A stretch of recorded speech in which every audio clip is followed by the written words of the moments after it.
Hello everyone. So in this session we will be discussing in depth the public administration paper. Today we will take paper 1, otherwise it will become very long. Already we have done the brief analysis of public administration. See, this year there was indeed a change in trend how UPSC sets the paper.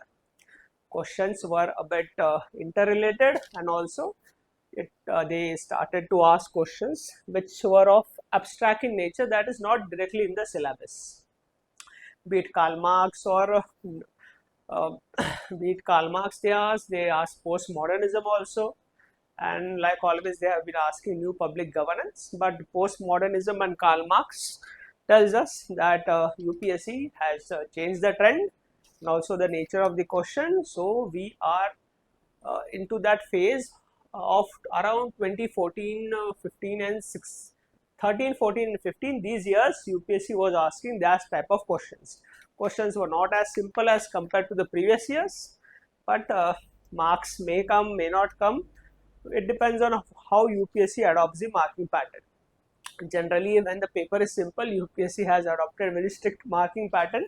Like in last year, paper 1 was simple, but people didn't get score marks. So this year paper was a bit different, we can say a bit difficult as compared to previous year, but UPSC may adopt a marking pattern in such a way that people will get more marks. So it depends on the what criteria UPSC will adopt.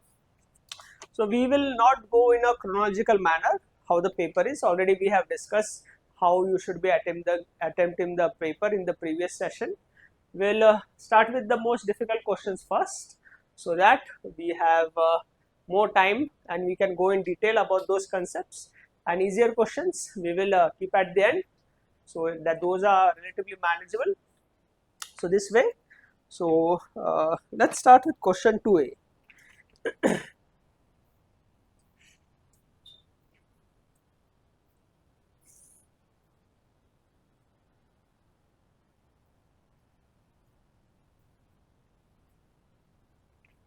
So question 2A, what the question is saying? It's saying new public management has actually been in a transitory state.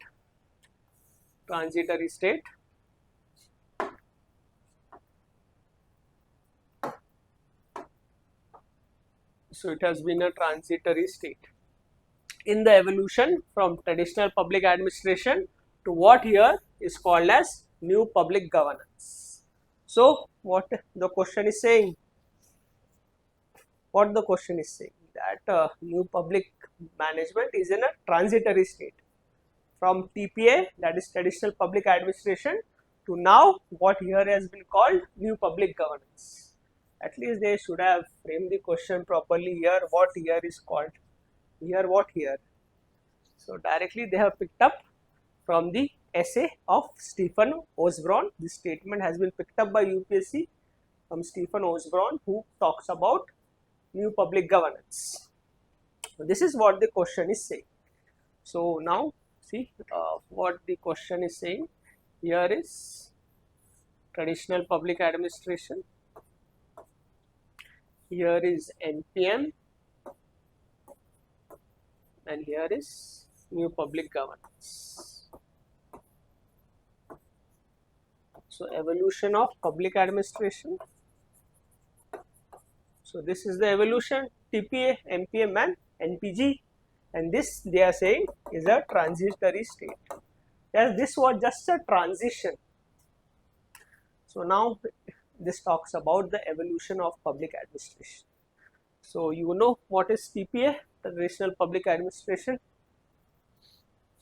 It talks about the classical theory. You can say classical theory, Weber's hierarchy, Weberian model. These are scientific management. This is traditional public administration. This is the beginning of public administration, that Wilson talks about public administration dichotomy, the birth of traditional public administration as a discipline, and it went through these phases: classical theory, Weberian bureaucracy, scientific management. So this phase is one. So that is, if we look at the evolution of paradigm, as per Nicholas Henry. This occupies traditional public administration from paradigm 1 to paradigm, one can say paradigm 5. So such a huge phase. It started from 1887, we can say Wilson's essay, and continued till 1980s. So almost 100 years it was there, traditional public administration. This was dominating public administration in the evolution. Then came NPM. NPM came in the 1980s. Also, the paradigm 6 talks about governance, evolution of public administration. And the paradigm 6 means what? It is NPM plus e-governance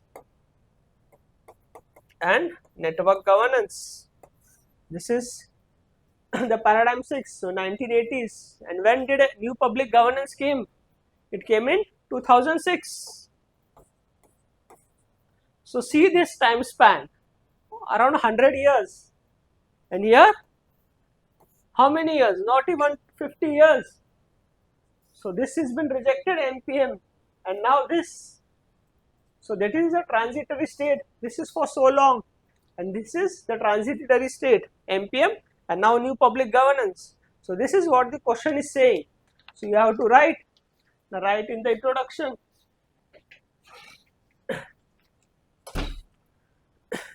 So write in the introduction that TPA, new public management, has been in a transitory state. So you can define traditional public administration in brief. Then you can write that traditional public administration has the features of the Weberian bureaucracy, the classical theorist, which evolution can be from 1887 of the Wilsonian era. Okay, then you define NPM.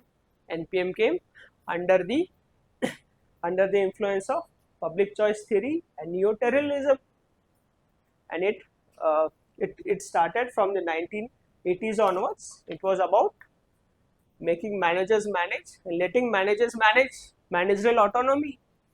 But the impact of NPM was not as large or as not lasting as was traditional public administration.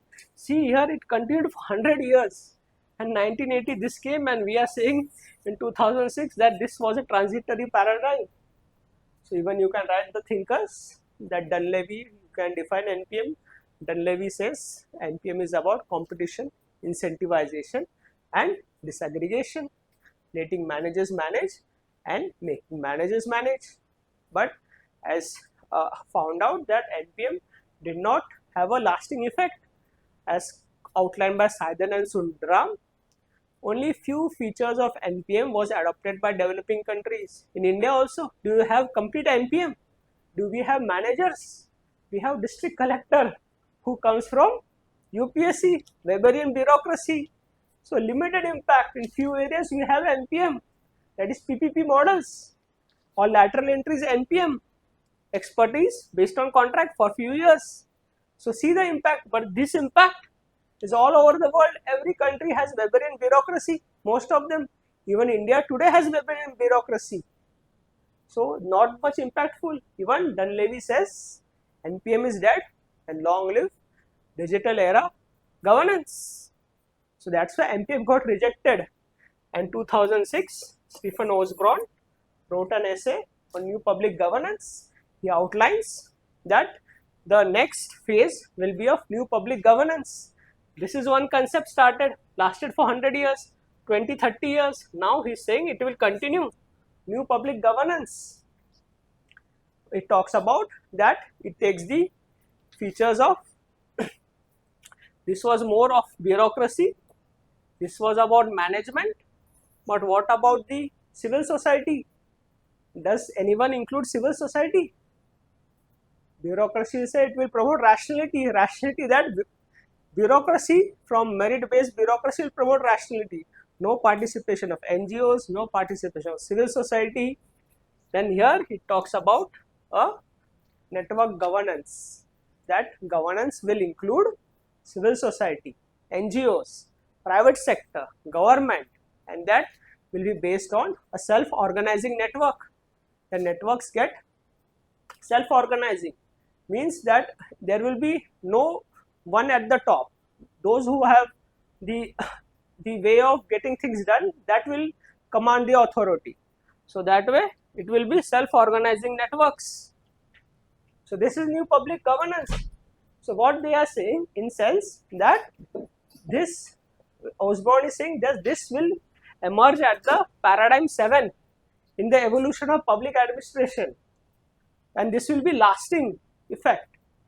So that's why he's saying this is a transitory state. But the question is saying examine. So you have to write other side also, that new public governance may not emerge as the 7th paradigm and may also not have a lasting effect, because it talks about network governance. What about network failure? And whether these participants in the governance process of networks, who are participants? They are saying civil society, etc. But are they representing the entire people, or it will be allied capture? And this theory has not yet developed, it's in the developing phase. So that why you examine that way. But yes, it has been a transitory nature, because it was impact was not as lasting as traditional public administration had for hundreds of years. So yes, NPM has been coming. We are taking up the difficult questions first. This is the first question only. Easier question will keep at the end. So if you want, you can also the differences between TPA, NPM, new public governance. Okay.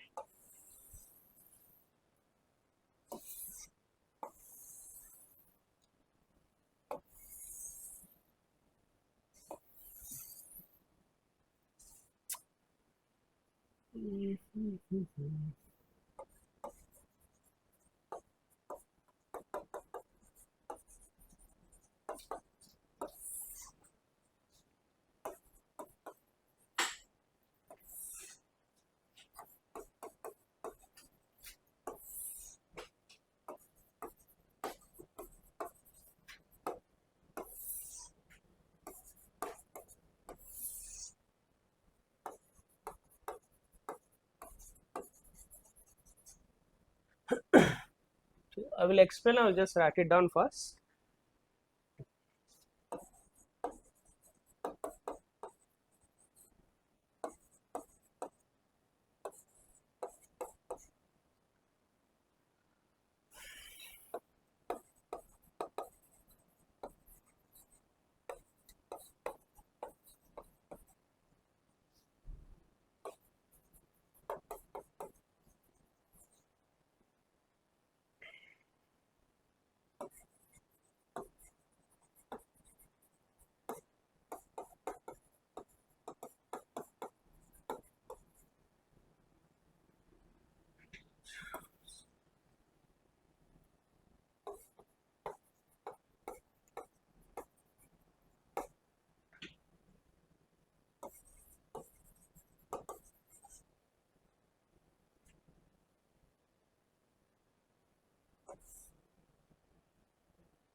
So this is basically the difference between TPA, MPM and NPG. So theoretical roots of traditional public administration lied in political science. Theoretical roots of MPM, public choice theory, and here it in sociology and network governance. See how sociology, because new public governance talks about co-governance, that is network governance on the basis of trust, that is building social capital. So that way it's in theoretical roots in sociology and network governance, network theory of Lawrence O'Toole. This is the theoretical roots, and here the nature of the state, traditional public administration is unitary. The state is states will do everything. There is no market, no civil society. The nature of the state is in NPM, that is regulator, facilitator, enforcer of the contracts. Here it is collaborator, collaboration. In collaboration it works, and the focus is in policy. Now everyone talks about, Wilson started about 3 E's in the improving policy implementation and policy making. Here the focus is on outputs, and here in NPG's outcomes, disaggregation of the state to increase outputs. That was the focus of NPM. Emphasis on policy implementation.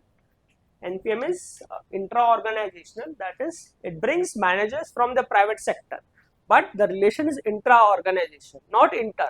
Horizontal relation is there, and here it's inter-organization because we go to different organization also, right? The state is there, then civil society, market, everyone is there. So horizontal relation is there. That is a kind of network. Then governance is based on hierarchy, Weberian hierarchy. We follow in traditional public administration. NPM, it's intra-organizational. Governance is managerial autonomy, give autonomy to managers based on contracts, and here is based on networks and trust building. And value is based on public service ethos of Weber, loyalty, commitment to service, and career orientation. Here value is efficiency. They wanted to bring efficiency through managerial expertise, and it is neo corporate value, that is employer, employer, employer, then outside, that civil society, etc. So this is basically the difference, and this way you can answer this, that how it is in a transitory state. This is for your understanding. I did not make everything, but you have to address how the question talks about. Okay, yes, a bit difficult question, lot of interlinkages is there. Let's take a question 2C now.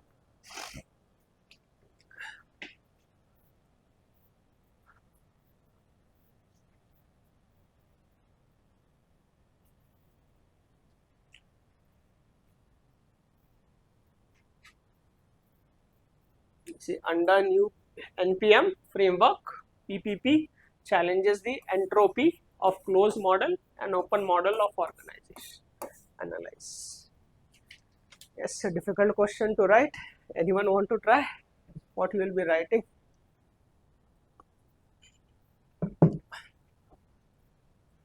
What the question is demanding? First step should be breaking the question, at least understand what the question is saying, which part of the syllabus it's pointing to, and what you want to write about.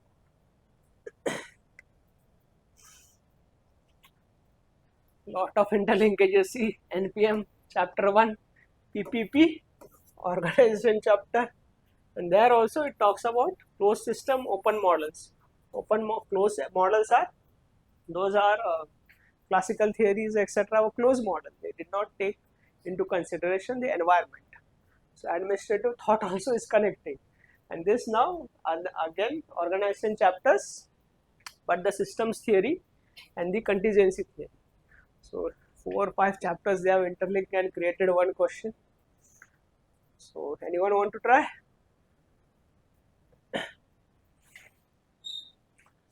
No worries, we'll start. See, what the question is saying, PPP model challenges the entropy. Do you know what is entropy? Entropy means self-destruction. An organization gets destroyed if it fails to adapt. So that entropy, that is self-destruction of closed models and open models, is being challenged by PPP. That is the demand of the question. NPM framework of PPP challenges the self-destruction of closed model and open models. Now, first write introduction. If NPM is given, connect with PPP so that your answer is not GS3. So NPM is about, right, many thinkers are there. NPM start with Dunleavy, or you can write Christopher Hood, or entrepreneurial government of Osborne and Gabler. So NPM is about letting managers manage and making managers manage. Dunleavy gives the features of NPM as competition, incentivization, and disaggregation. The features of NPM are, it is disaggregation of the bureaucracy, in the relations will be user pay basis, not career base, focus on outputs, not on inputs, cost cutting, so and role of the market, expertise, that is NPM, and PPP incorporates the features of NPM. What is PPP? Public-private partnership. PPP is about getting the best practices of the public sector and merging with the best practices of the private sector. That is PPP. So you can draw this diagram also. This is public, this is private,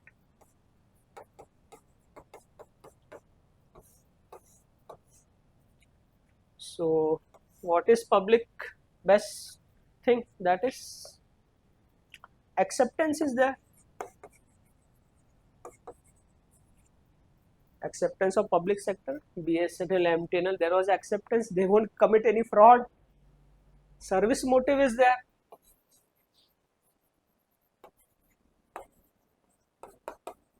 And legitimacy is also there.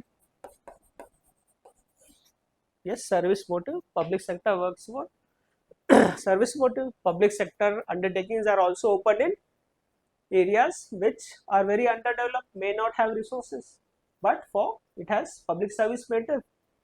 So legitimacy, people are accepted, it is sovereignty. SBI, people trust because it's public.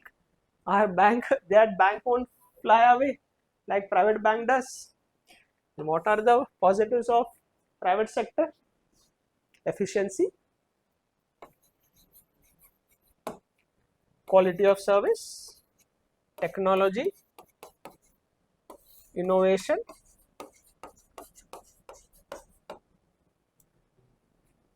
right? Technology, innovation, quality of service.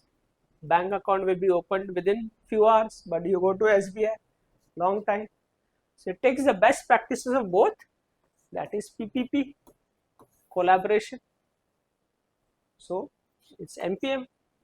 Here principle is this, principal agent theory. Principle is the government, agent is the private sector, managers from the private sector. So PPP.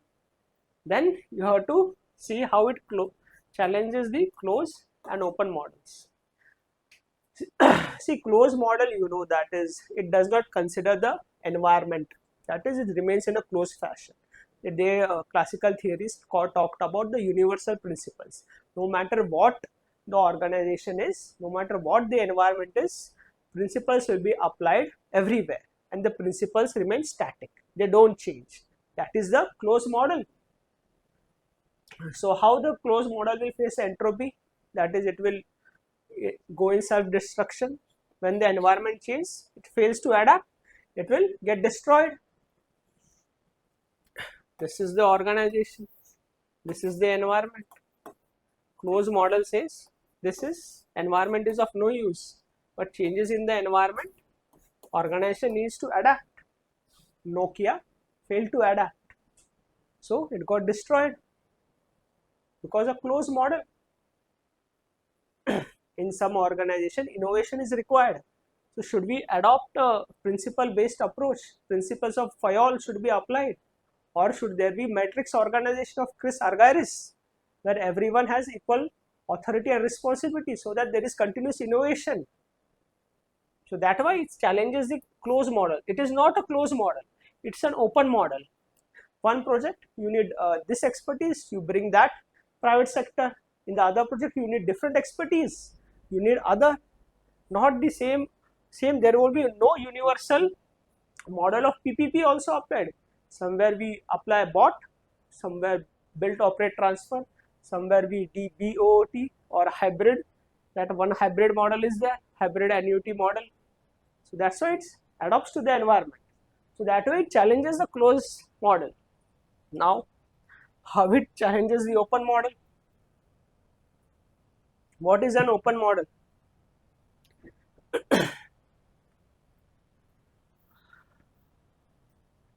So simple way to understand, it's difficult to teach in detail, but Norbert Widener gave this open model: cybernetics, input, output, feedback, this is throughput, this is environment. So when environment changes, the model also adapts. There is, like the modern organization theory says, in an organization there are systems and there are subsystems. The systems and subsystems interact with each other, and as a whole they interact together with the environment. But when this open model is integrated with the environment, then when it faces entropy, self-destruction, it is interacting and adapting also, then how it will faces entropy?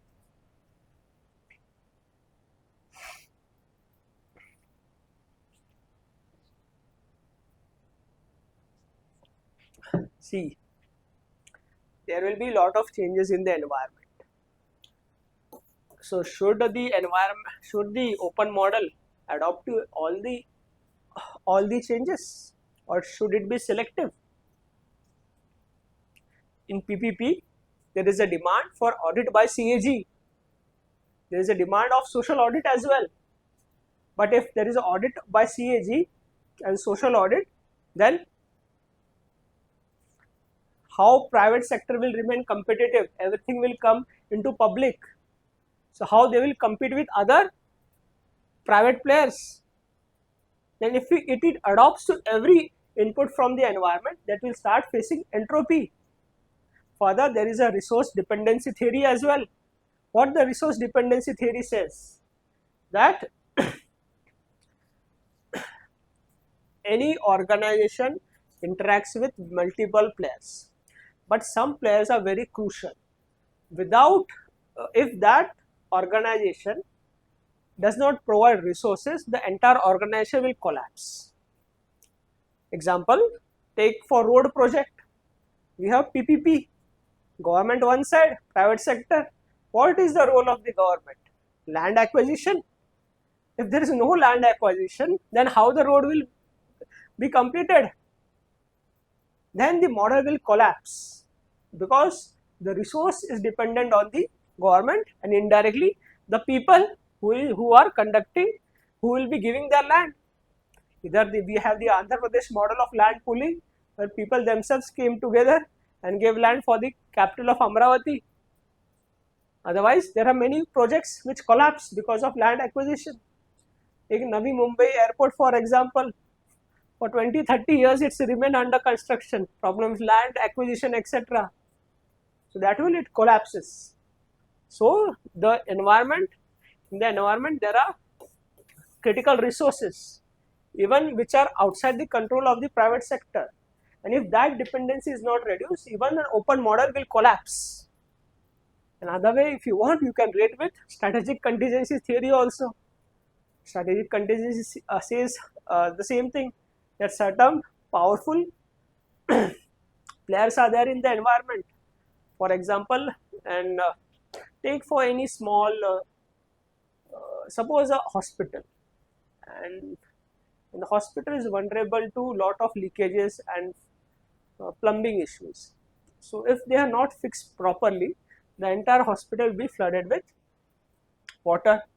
So plumber is strategically contingent on the working of the hospital.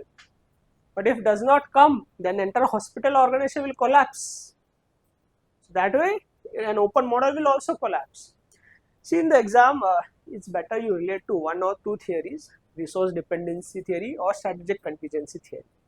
The strategic contingency theory has already come in the UPSC in 2014 or etc. Our syllabus mentions open and closed model. People interpret in terms of modern organization theory and contingency theory.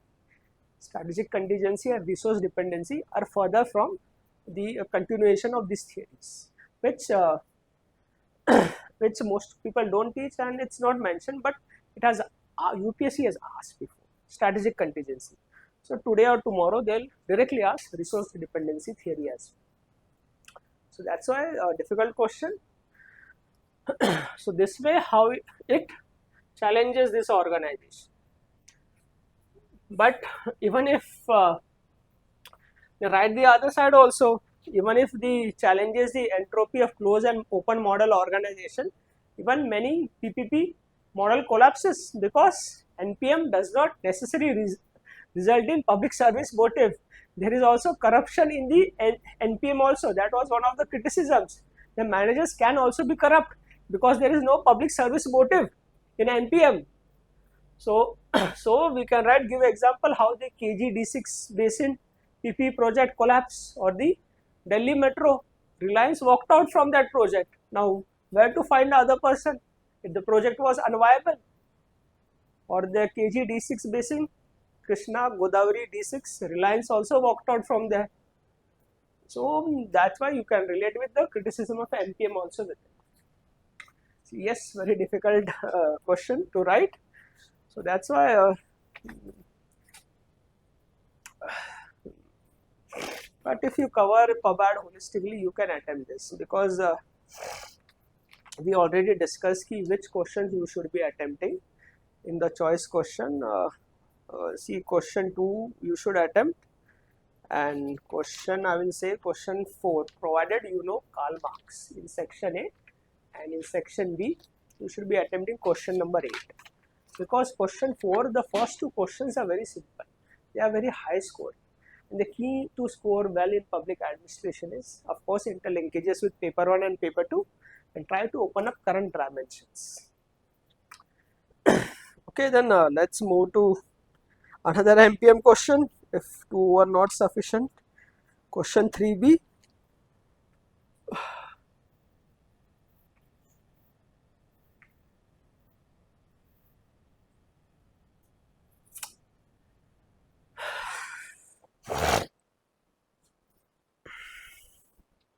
Yes, a pretty much simple question. Again, it's a kind of evolutionary question.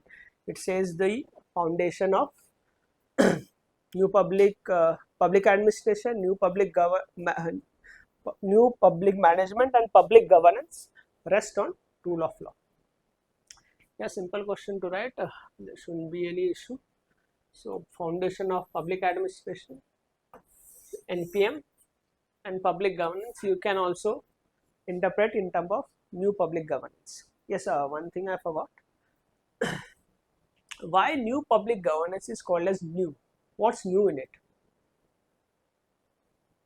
And why it's called public, and why governance?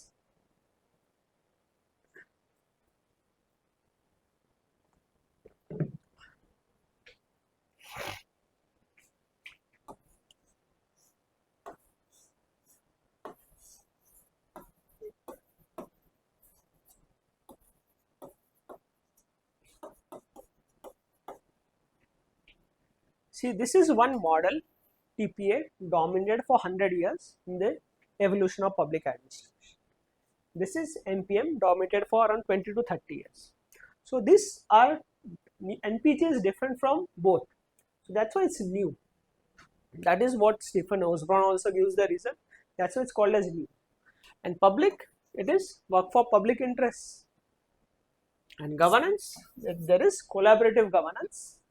That is self-network, self-organization network. So that's why it's called as new public governance.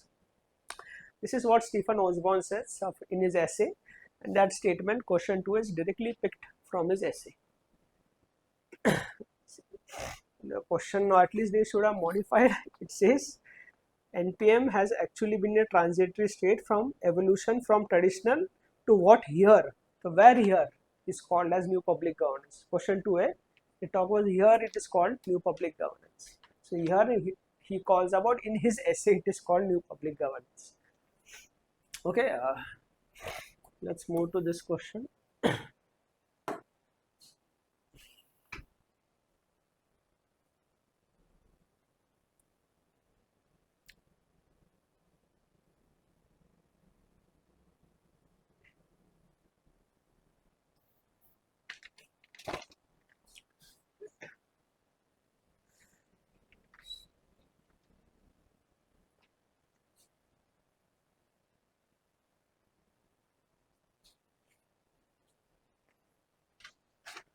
So the foundation of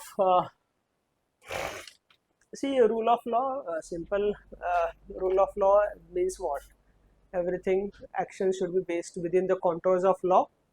Next is equality before law. Everyone is equal before the law, and individual rights are primacy over other rights. That is fundamental rights. So this is basically what Dicey talks about rule of law. But if you don't write that, write rule of law.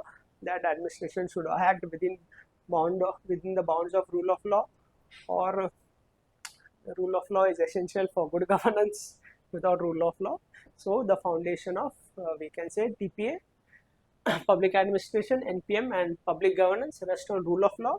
Because see, when public administration was born, what Wilson was talking in his essay, why he wrote the essay. First, he pointed out to the existence of corruption in America. That was there was no merit-based system, and one president was also murdered because of corruption, James Garfield. So there was absence of rule of law. So he talks about a merit-based system to get rid of the spoil system. From there, the rule of law became the foundation of public administration. Then you come to Weber. What is that legal rational authority talks about? Legal rational. The bureaucracy should execute laws, should work within the bound of law. That will result in the rational bureaucracy. Acts as per rules and regulation, taking away the emotion. So traditional administration had a foundation of rule of law. So further you can write then new public management came. For new public management is, then you can write any other definition, write different definitions given by thinkers in 3 questions we have of NPM.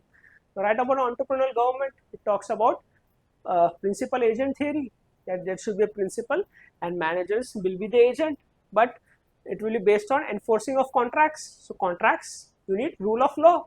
If there is no enforcement of contracts, there will be corruption and NPM will collapse. So that's why it's foundation of rule of law. And then come to new public governance, that functioning of networks, that equal participation of all the participation. It is not get captured by few people, the networks, in the co-governance process. We need rule of law to so that there is democratic participation, and there is public governance, work for the people within co-governance, that is rule of law. Without rule of law, how the networks will function? Networks, there are public sector, private sector, NGOs, civil society, they work in a self-organization network. So participant, etc., you need rule of law. So that's why it is foundation lies in the rule of law of all the 3 developments in public administration.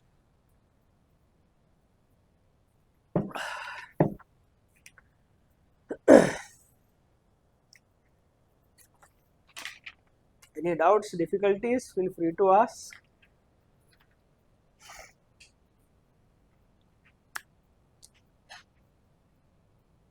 We'll take one more difficult question first, then we will go in a chronological manner. So question 4C.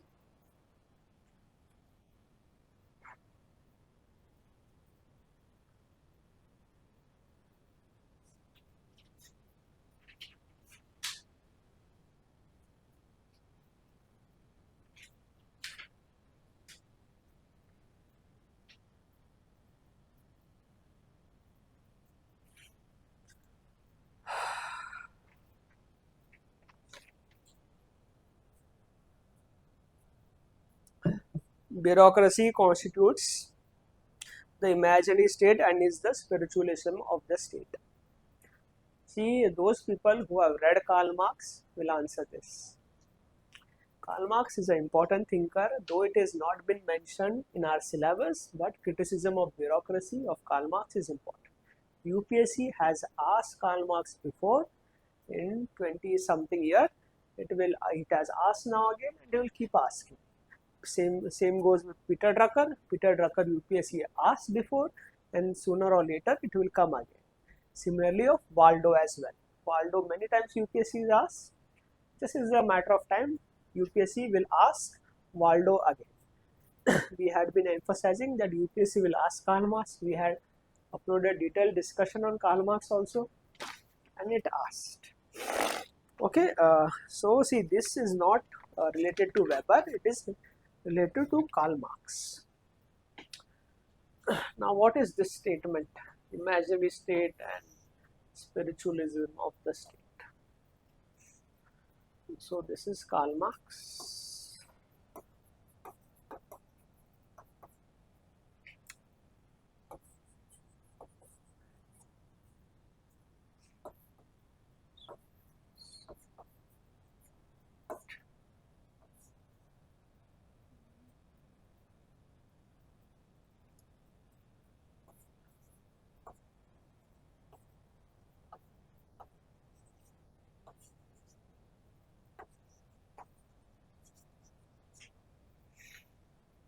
See, Karl Marx in his works, the critique to Hegelian philosophy, has given this statement.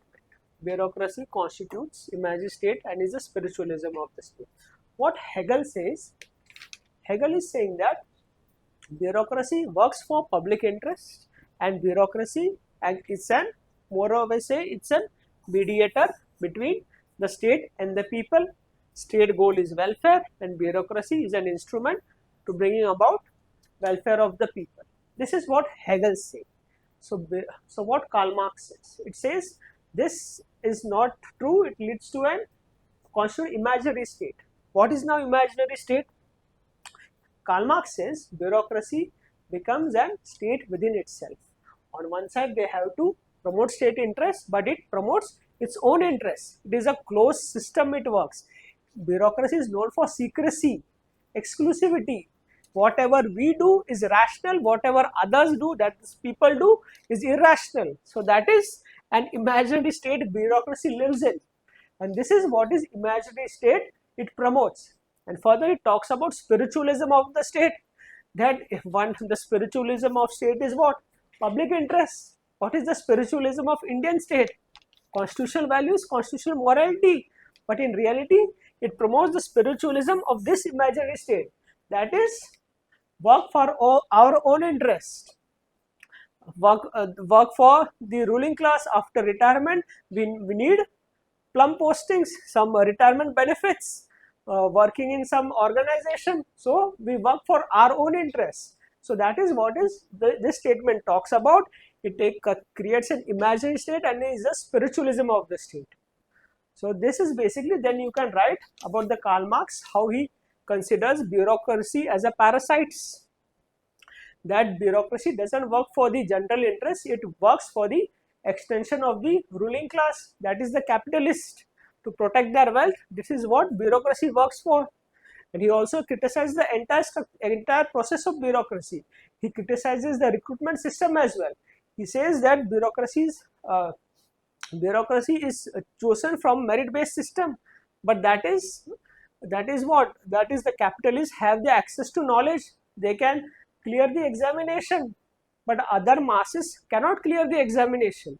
And further says that there is a hierarchy, works on a hierarchy basis. That is nothing but a hierarchy of knowledge. It promotes exclusivity. The bureaucrats feel that they are class apart. Even in India, there is Maibap. Bureaucracy is considered as a Maibap, an elitist institution. It alienates from the masses. And further he says that this leads to a theory of alienation, that the state and the bureaucracy becomes alienated from the people. This results in loss of creativity, loss of freedom. See how it leads to loss of creativity. Bureaucracy works on division of labor. So no worker creates the entire part. Some part he or she creates. Suppose this pen, it is manufactured, but the plastic is manufactured by some other, the refill is manufactured by someone else. So there is no control of a worker on a particular entity. That's why it loses its creativity. And there is loss of freedom also. How there is loss of freedom? Everything you need to act as per rules and regulation. You're not allowed to act outside the rules. And further he says this leads to loss of morality. And a human is converted into a near machine without any emotions. Bureaucracy says emotions are irrational. So this leads to a theory of alienation, and it leads to a imaginary state and a spiritualism of the state. So that way you have to write, but it says explain, so there is no room to write criticism, etc.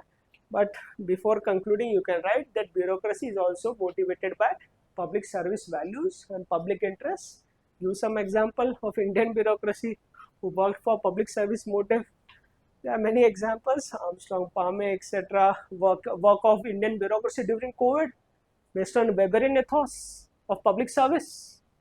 So that way you have to write.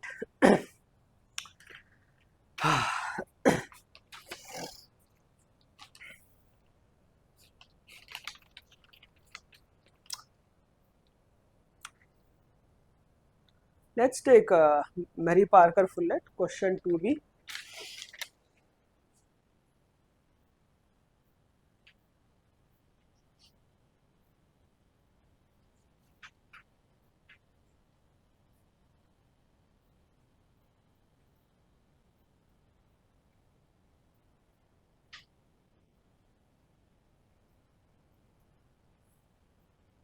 See, very simple question to write. Hope there won't have been any problem. People who attempted. Question 2 is doable, provided you have covered new public governance, etc. See, question 2b, simple question, but talks about how Mary Parker Follett pioneered the evolution of socio-psychological approach in the study of organization. But while writing this, have some interlinkages, that is, bring classical theories too into the picture. So it talks about evolution. So we have to show how there was absence of social psychological approach in the classical era of public administration. Then you talk about Mary Parker Follett, and then you connect with the behavioral thinkers and the participative thinkers. So, and even today the social psychological approach is continuing. So write in the introduction that Mary Parker Follett,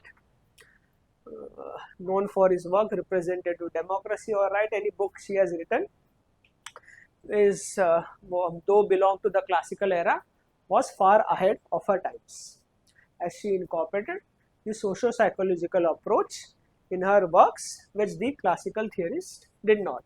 Write something about classical theories. The classical theories focused on the structural and mechanical aspects of the organization, that is, principle, structure, Fayol's principles or scientific management of Taylor. That is, they ignored the human in the organization. That is the socio-psychological approach. And they were also criticized of they are considering human nothing but a cog in a machinery. These aspects were the socio-psychological aspects were analyzed by Mary Parker Follett when she talks about. Then you connect with those variables of conflict of hers, where she says that in the conflict should not is a natural process, as a socio-psychological process, that it should not be considered something negative, and it should be dealt not by domination, which the classical theorists consider. It should be solved by integration, that is satisfying the needs of the both the parties. That will lead to something innovation also in the organization. Then you can connect with the order, where she says that in an organization no one likes to be bossed over because of the socio-psychological aspects, and she says the order should come from the situation, law of the situation, and the task of the situation. That is, no one will give order to anyone. She also talks about to giving orders, there should be conscious attitude, a responsible attitude, experimental attitude, and conscious attitude, responsible attitude, and a responsible attitude, and experimental attitude. So she talks about attitude also. So we have a socio-psychological approach is taken into consideration. And if you want, you can connect with power with. She talks about power with rather than power over, coactive power, a self-developing entity, a fact control rather than man control, leadership based on combination of position and personality, not just position. So in a way, she talked about the socio-psychological approach, which were even further carried out by the behavioral thinkers, Simon Bernard, or the participative thinkers like Argyris, Likert, and McGregor, when they talked about transactional influence, interactive influence system, system 4 of Likert. These are all socio-psychological approach. And if you want, you can connect further with the motivation thinkers if there is space, that Herzberg, etc. That was further carried out how social psychological approach are important in the organization. So likely what Peter Drucker says, she was far ahead of her times and was considered as his management guru and a prophet of management. That way you can conclude. So it says explain, there is no room for criticism, and if you want, you connect with the Indian administration. Mission Karma Yogi also talks about socio-psychological approach when he talks about developing behavioral competence in the Indian bureaucracy. So that way you connect with paper 2 also. So it remains relevant even today. Okay, simple question, but simple question means challenging. Challenges are that everyone will write. Now how you are going to differentiate between others so that you get 1 or 2 extra marks? By connecting with Indian administration. Okay, and other thinkers' view, how we talked about the Peter Drucker's view. Okay, we are dealing with thinkers, so let us take other. Herbert Simon, question 1D.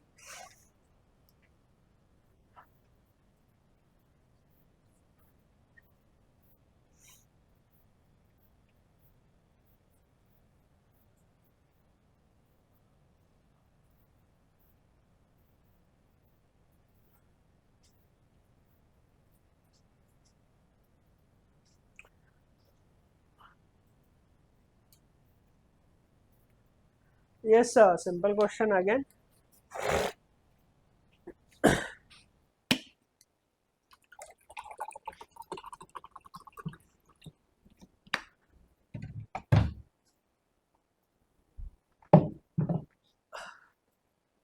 So first step, at least break the question, what the question is trying to say. Simple question, there should be a challenge.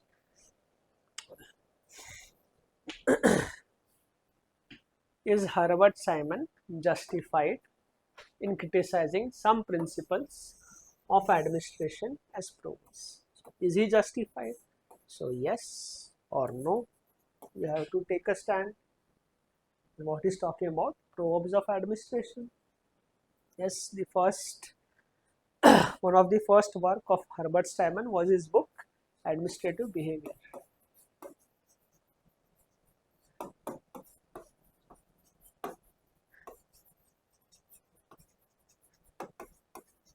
So how will you structure the answer? Write some introduction about Simon, then talk about why he calls the principles as proverbs, and then give the other side. Then take a stand, yes or no, is it justified or no? If yes, why? If no, then why? This should be a structure of your answer. So in the introduction, right, Herbert Simon in his works Administrative Behavior calls the classical principles of administration as mere proverbs. Then write about why he calls it proverbs. First, he talks about they occur in pairs. That is, for every principle there is an equal and opposite same principle. So write those principles where you find same opposite principles. He talks about unity of command is there. That is, you take order from only one person, that will be unity of command. And then he talks about specialization. But he says 1 year he's saying that one person will give order, and specialization means many people will be there. There will be a specialist for financial department, specialist for human resource. So how there a unity of command will be there? The financial department, our boss will say something, human resource secretary will say something. So there is equally opposite principle. Then one more he says, there should be a span of universal, the principles say there is a span of control, that is a supervisor can manage only limited number of people. 5 6 he's saying that span of control is there. But on the other side, the classical theorist talks about limited number of supervisors. So span of control, so many supervisors is there. If there is a big organization, say above 1000 people, then span of control, one person, 5 6 people. So many supervisors is there. And here it is saying limited number of supervisors. So they are contradictory to each other. So they are opposite. And so further, Simon says that the principle are nothing scientific about it. They are just extension of common sense. They are nothing but application of rule of thumb. On one side, Taylor was saying that scientific management to overcome rule of thumb, and here he is saying no, nothing but rule of thumb. And further he criticizes the normative approach, that is the principles were based on their own experience. They did not test them empirically, or there was no experimentation. So he rejects that also. So then you have to take a stand. What stand you will take? Is he justified or he justified not?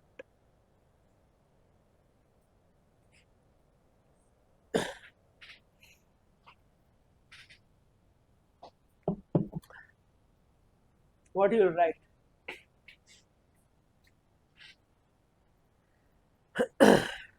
Right, then yes, he is justified in calling the some principles as proverbs, but rejecting the principles as they are not universal or they are not scientific is not true, because even his approach was rejected.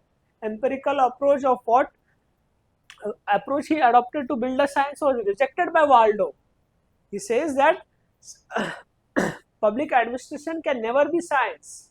Waldo said at most will be an applied science because of value aspect.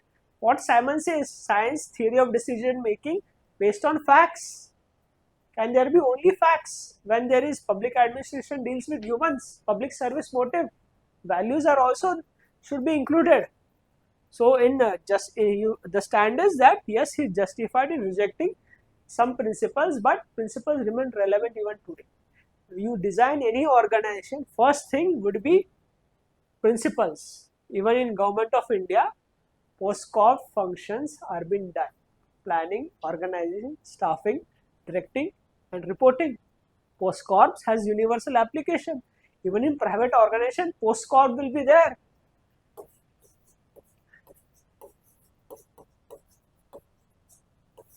Gullik and Urvik, post-corp.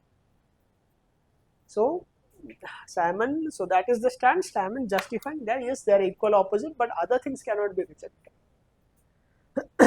Okay, this way you have to write question 1D. Let's come to question 1B. It is on decision making. So Simon.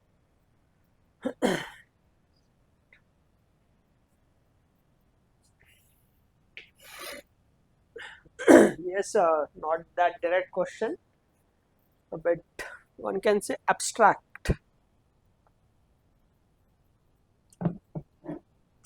The fine art of decision making is not making decisions that others can make.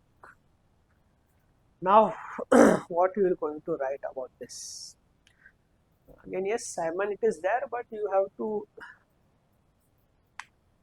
to think critically.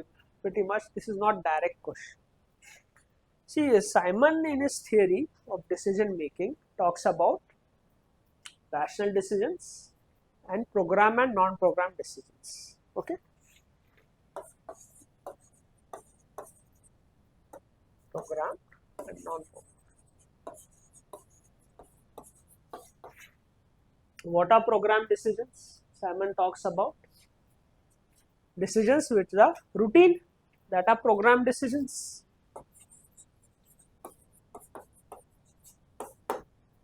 And decisions which are innovative are called as non-program. You need to do something, you have to innovate, that is non-program. You can say demonetization, non-program decision.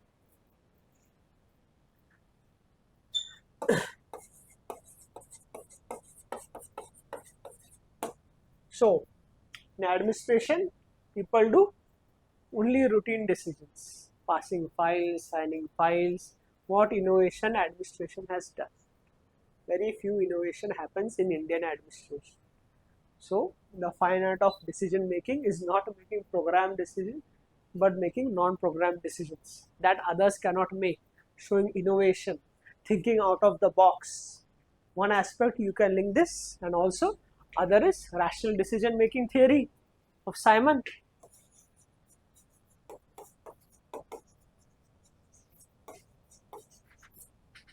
Simon himself says that decisions will be made on bounded rationality, which are satisfying and suffice, because there are knowledge constraints, there are cognitive constraints.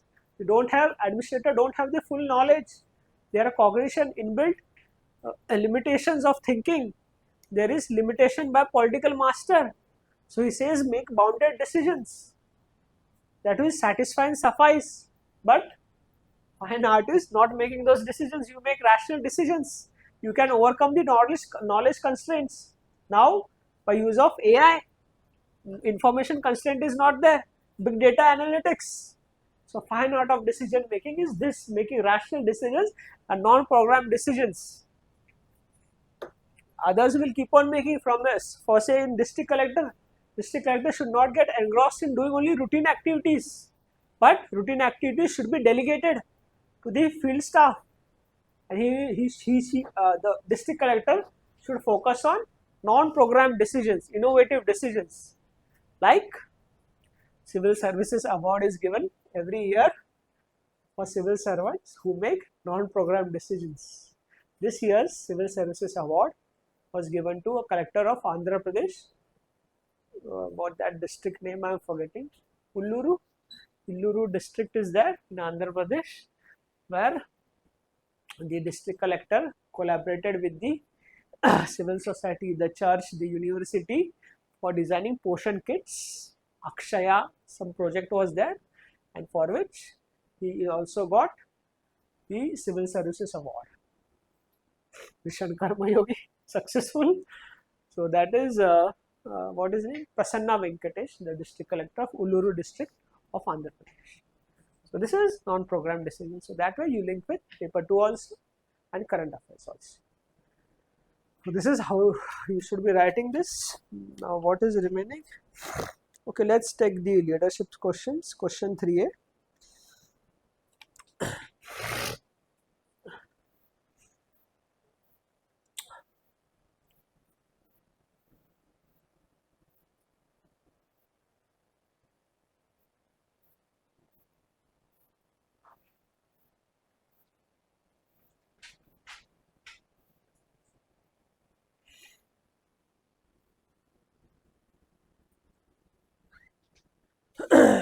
So which leadership theory talks about? In a conflicting situation in organization, leadership migrates to aggressive and relegates the emotionally mature to the background. So this talks about the administrative behavior chapter, that at least you should know. So you can locate from where the question is talking about. The administrative behavior chapter, there is a component called leadership in your syllabus. So there are three leadership, broadly three leadership theories we can categorize. First is the trait theories, the behavior theories, and this situational theories. So basically this question talks about the situation theories. So according to the situation, that leadership should be used. So it's saying when a conflicting situation, the situation is conflicting, leadership migrates to aggressive. Aggressive leadership should be there in a conflict situation and relegates emotionally mature to the background. See, there are traits theories. behavior theories and situational theories. And there are also contemporary theories we will discuss in the one of the questions. So trait theories, what is trait theories? That a person with born some traits is a leader, great man theory of leadership, or we can also leadership style employed is, we can say theory X of McGregor, that is people are lazy, money crazy, they need to be threatened with punishment. So that is aggressive nature of leadership. Now what is behavioral theory? Many behavioral theories are there. It talks about democratic leadership. The leadership should be democratized. There should be participation of the people. Leaders should delegate things, talk with the people. That is managerial grid theory is a behavioral theory. Iowa studies, it talks about leadership and behavioral style. And that is, they say the theory Y type of leadership should be there. This says theory X type of leadership should be there. And the question is saying when conflicting situation, the theory Y should pave way for theory X. You should be aggressive. So it talks about situation theories, that according to the situation, that type of leadership theory is there. This is broadly what the question is saying. But you should link with Fred Fiedler's contingency leadership theory, that is situation theory. So what the question is saying, that in an aggressive situation, if leadership is more focused on building relation with the subordinates, promoting democratization, then the entire organization will start to collapse. Suppose there is a terrorist attack. Will you promote democratic leadership, increase people's participation, or you will take action? The situation is very in an emergency situation, then you will give orders, a hierarchy will build, or if you don't follow the orders, you will be punished. Say 26 April attacks, or the Pahalgam attack. Should we promote democratization? There should be first response, neutralize those terrorists, or COVID emergency, lockdown, aggressive lockdown was there. So not democratic, aggressive. The central government did not consult the state government. That would be democratic style of leadership. Lockdown was imposed overnight because conflicting situation, disaster, bigger disaster. So this is what it says. In a conflicting situation, you should have an aggressive leadership who will get things done, punish people who are not doing things. So you can write about Fred Fiedler contingency model, where he talks about two types of leadership: task oriented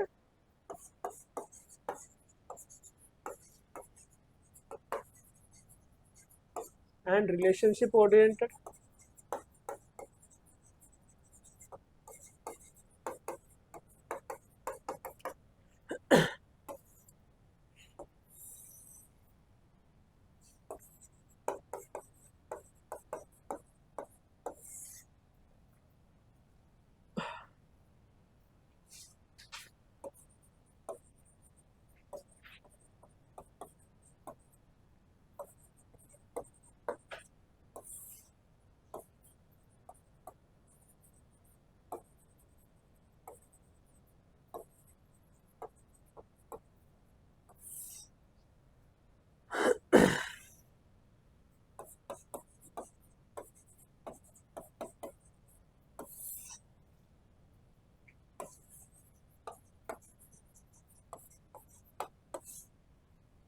So situation it's saying conflicting. So unfavorable situation is there.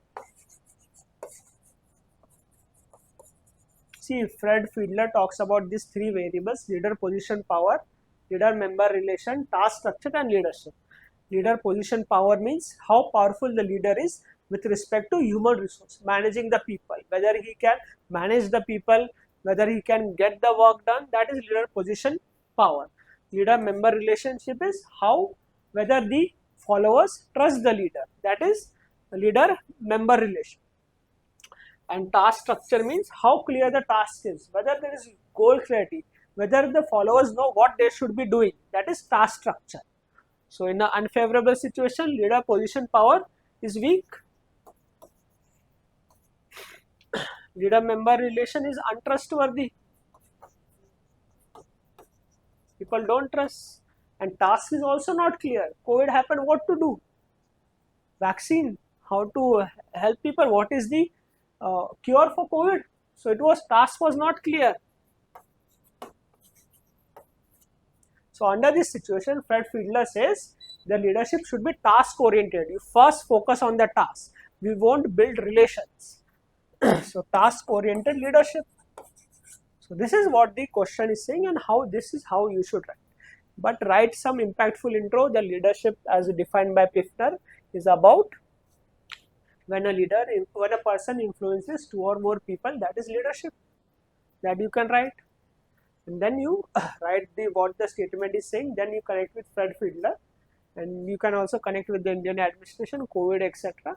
So that way you can meet all the check boxes, that is understanding the question, linking paper 1 paper 2, what thinker this is talking about, and this way you can write this answer. So situation theories of leadership, this is what the question pointing to. There is one more leadership question.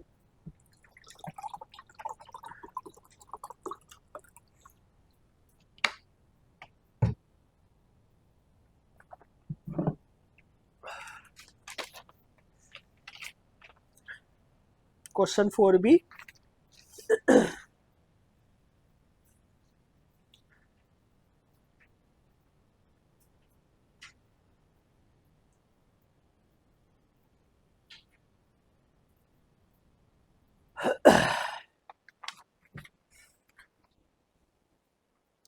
Leadership is not only about taking credit for success, but also owning up and being accountable for failures. So which leadership theory this is pointing at? You should not write only in generic sense, you should connect with the syllabus and write.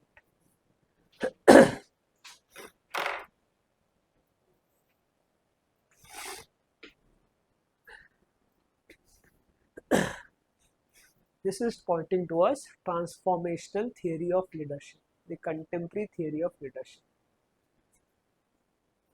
So you can start, define leadership, write Mary Parker full definition of leadership. Leadership is a man who energizes the group and extracts maximum from the follower, and the followers know what they are supposed to do. She uses the word man, I am not using. She, as a man who will extract maximum from follower, energizes the group. That can be an introduction. Or you can write further that Bernard gives us some traits of leadership: vitality, endurance, decisiveness, persiveness, and responsibility and intelligence. So this can be your introduction. Now, for a leader to function effectively, he should be able to motivate followers, lead from front, innovate, be entrepreneurial. Followers will accept a leader when he takes credit for the success, but when failures happen, the leader should come forward and be accountable to failures. That is what is leading from the front. And these all traits are found in a transformational leader, as outlined by Robert House in the transformational theory of leadership. The transformational leader is what? Is a lifelong learner, is a change agent. He or she works with the followers. There is no domination. So when there is credit taking time, he will give credit to the team. And when it's accountability, the leader will come forward. Example, MS Dhoni. Whenever India wants something, the youngest player will take the trophy. And when India lost, he will go to the press conference. That is being accountable. Or you can give example of Lal Bahadur Shastri. Real mishap happened. The leader self-accountability and resigned, and later even become the Prime Minister of India. So that way you connect with the transformational leadership. Such leaders bring about transformational change in an organization. That organization can go in leaps and bounds, and there's also a trait of a ethical leader, especially which is a need in a multicultural organization. You can also connect with the 4 things that Robert House talks about transformational leader. Transformational leaders have this 4 traits. They have idealized influence,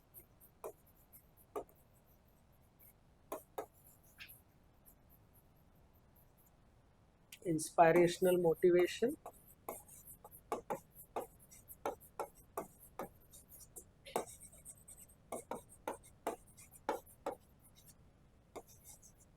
individual.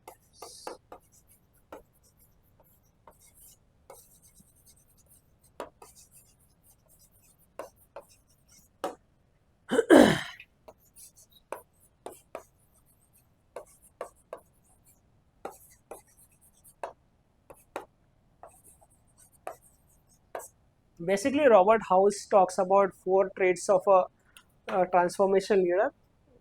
Idealized influence, that leader will influence the followers ideally, not in a wrong way.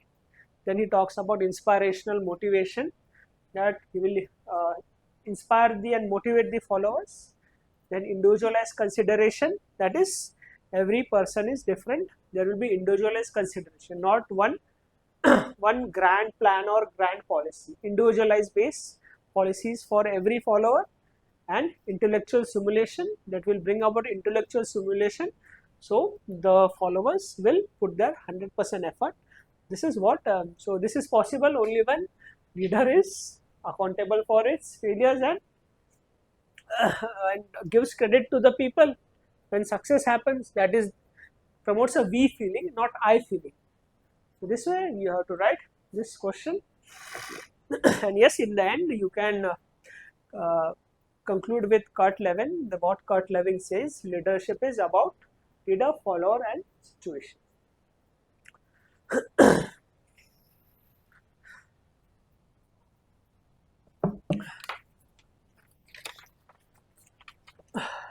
Now let's take the simpler questions of section A.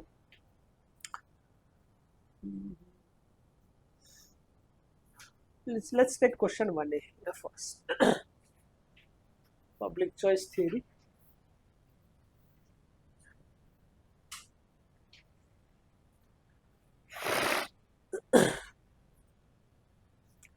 So public choice theory, chapter 1, introduction, public choice approach. So what is saying, question is saying that public choice approach is limited by imperfect market and political factors. So you have to show the limitation of applicability of public choice theory based on 2 variables, that is imperfect market and political factors. So write some impactful introduction. Question is simple. Hope you know what is public choice theory, or should I explain? Public choice theory is about choice maximization. It came under the influence of neo-right philosophy and the failure of the state. The state before public choice theory was a welfare state. State was responsible for anything and everything. It became a nanny state. That is, state was responsible from the cradle to the grave. When you are born, state is responsible for everything, birth certificate, etc. When you are dead, to entire that phase, state is responsible. Cremation, then graveyards, then death certificates. So entire life, state was responsible. This resulted in overloading of the state. State became to fail. How to manage so many things? And then in this light, new right philosophy came by way of rigorism and Thatcherism. It talked about rolling back of the state. State should minimize its role and let the private sector play a role, that is market. That is talk for a minimal state and a night watchman state, so that there is choice maximization of the people. So choice for services won't be only from the state, but private sector will also promote give services. So basically then you can write the introduction as public choice theory is, this is what we discussed. In the intro you can write as outlined by Vincent Ostrom. and William Niskanen, public choice theory is based on 3 dimensions: methodological individualism, perspective character, and institutional methodological individualism, perspective character, and utility maximization. So this can be an intro. No need to explain each of them. It's only 10 mark. Methodological individualism is that individual should be a unit of analysis. It rejects the collective way of doing things. Before a collective way, that is public welfare, but he's saying it should be individual. Individual should be unit of analysis. Utility maximization, what it says that man is a rational man. He will maximize his utility, apply cost benefit analysis. Utility maximization results in vote maximization in politics and budget maximization in bureaucracy, which leads to corruption. And perspective character is that services should not be provided only by the state. There should be institutional pluralism. That is, many institutions should give services, and this will give the option of choice and exit. That is, if you don't like the service, you exit and go to the other service player. This is what is methodological individualism, perspective character, and institutional pluralism or utility maximization. No need to write, just write that in the introduction. Then you write. But however, public choice approach, public choice theory was limited in its application, that because of 2 factors, that is imperfect market and political factors. So write A, imperfect market. Now you have to write about that. What is imperfect market? See, for public choice approach to be successful, there should be institutional pluralism. The number of institutes should promote services, not just one. If 1 or 2 provides, there is no option of choice and exit. So imperfect market means there is duopoly, monopoly, there is barriers to entry the market, there is barriers to exit a market. Even economic survey talked about Chakravyuh challenge in India. So that is entry exit problem. There is no proper regulation. So that is imperfect market. So for resulting in imperfect market, the market will promote monopoly and duopoly. Say in India, the telecom sector, there are only 2 service providers. Where is institutional pluralism? Airtel and Jio. If you don't like both, where you will go? There is BSNL, MTNL are getting dead or dead almost. So this imperfect market limits the application of public choice theory. Also, there is barriers to entry. There should be public choice approach talks about principal agent. Government is a principal, agent will operate on basis of contracts. But contracts is given to favorite players. Then corruption happens. Imperfect market. There is no barriers to entry. Other players can't come. Yes, 2 people are dominating Indian market now. A&A corporation. What about 3rd player? So that way it limits imperfect market, the application of public choice theory. Then you come to B, political factors. See, the principal agent theory talks about giving autonomy to the agents. Now, political factors, you get public sector undertakings under MOU. That is, principal is the ministry, agent is the public sector. Give them autonomy. But in India, like Damodaran committee said, public sectors are the extension of ministry's hand. There is no autonomy, constant interference. So political factors limit this application. Then you can write there is corruption. Political factors need to give contracts to favorite players. And there is rent seeking also. Political factors. That is, we give the contract, you donate via electoral bonds to us. So rent seeking. So all these political factors limit.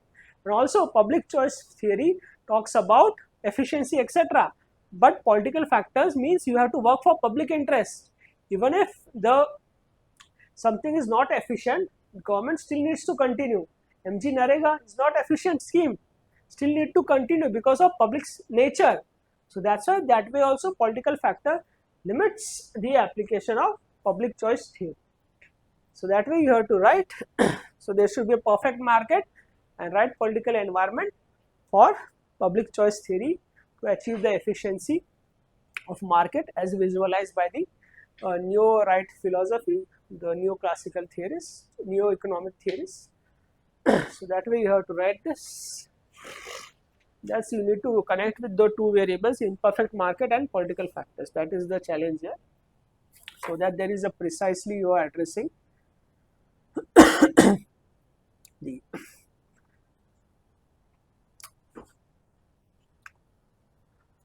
question 1C, 1B is done. A simple question, has media next?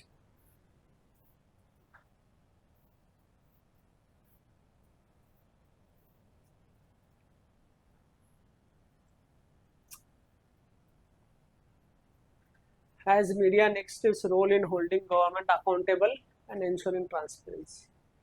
But you should not write answer like GS2. You are writing in public administration.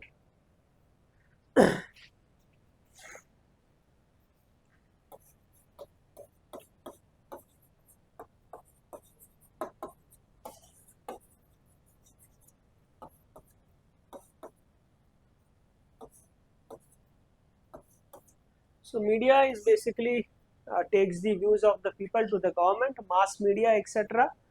And in a way it promotes the deliberative democracy as outlined by Mary Parker Fullett. She talks about deliberative democracy. So role of the media is promoting deliberative democracy, and also it plays a very important role in ensuring good governance, thereby accountability and transparency of the institution of the government.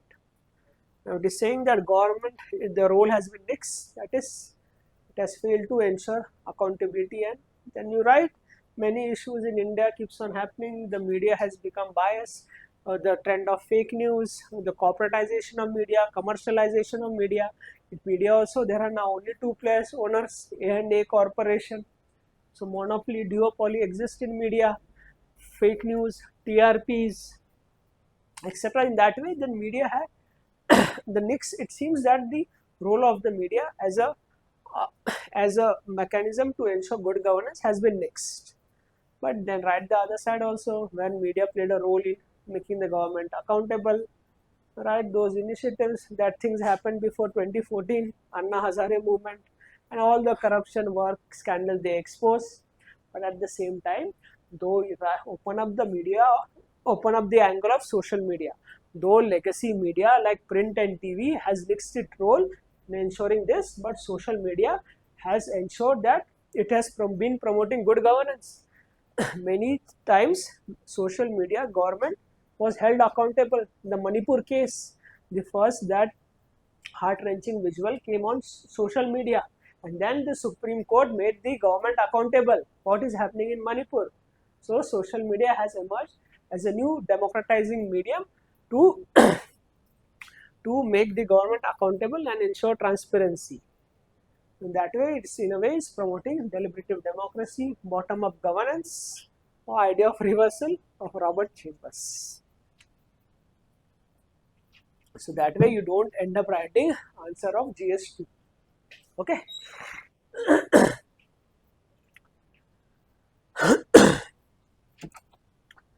Now question 1E, administrative law.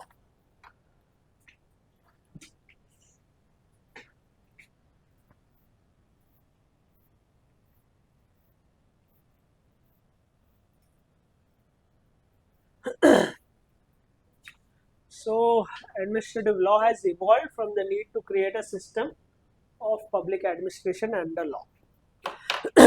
So the question is basically talking that administrative law has evolved. First it was different, now it's different. So which aspect you will connect with, what it's talking about? Administrative law. Yes, there is chapter called administrative law in your syllabus, chapter 6 or chapter 5. What is administrative law? Administrative law is a law that deals with administration in simple sense. It has two dimensions. First is it gives discretion to the administration and it also limits the discretion. Police has a discretion, so it also limits the discretion also by BNS etc. Law ensures there is discretion, but some limitations are also ensured. That is administrative law. That is BNS is administrative law. IPC, CRPC, it was before. All India Services, it is administrative law. Any law which deals with administration, that is administrative law. Now it is saying about the evolution, so you have to connect with the nature of the state. How the state evolved, administrative law also evolved. Before administrative law, how was the state? It was laissez-faire. The state was not responsible for anything. People were left to themselves. Then state became a welfare state. So we needed administrative law to carry out the welfare of the people. That is administrative law. Then the nature of the state under LPG changed. So it became rolling back of the state happened. Administrative law changed. So role of the administrator from administrating also led to regulating and facilitating. Role of administrative law changed. So there came administrative tribunals also, NGT etc. And also delegated legislation increased because of technicalities of the law. Parliamentarians are not experts. So the scope of the administrative law further increased. Now we have so many tribunals. In the welfare era, did we had so many tribunals? There were CAT, SAT, now NGT, now Armed Forces Tribunal. Now there is also a demand for a GST tribunal as well. There is need for PPP tribunal as well. So there is PPP ecosystem. This way the state has, the administrative laws evolved according to the evolution of the nature of the state, from welfare to market state to the corporate competitive welfare state. And now you can relate with the scope of public administration. The administrative law has, as the scope of public administration is, the nature of discipline is, that is, it is ever evolving and vacillating. So as the scope of public administration also evolved, so did administrative law. This way you should write, connect with the evolution, that is the nature of the state. Okay. There is one more question, yes, question 4a on delegated legislation. Yes, very simple question.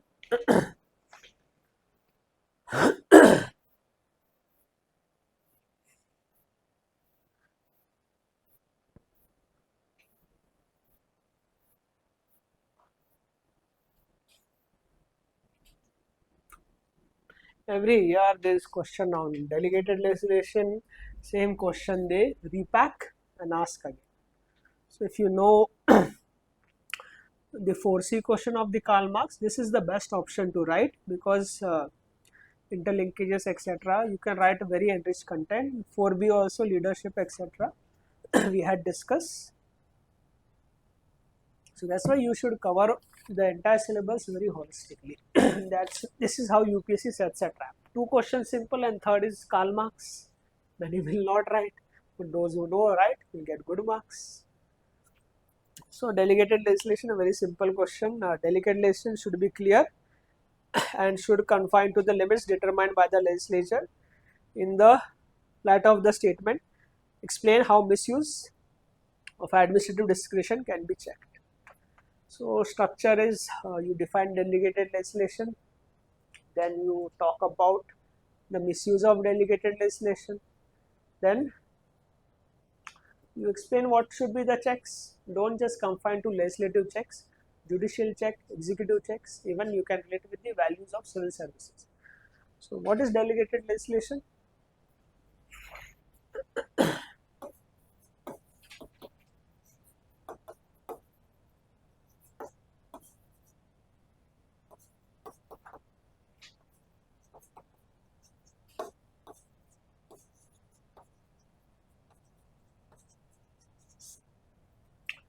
Delegated legislation, according to Lord Hewart, is delegating the law-making power of the parliament to the executive, and executive delegates to the administrator. That is delegated legislation.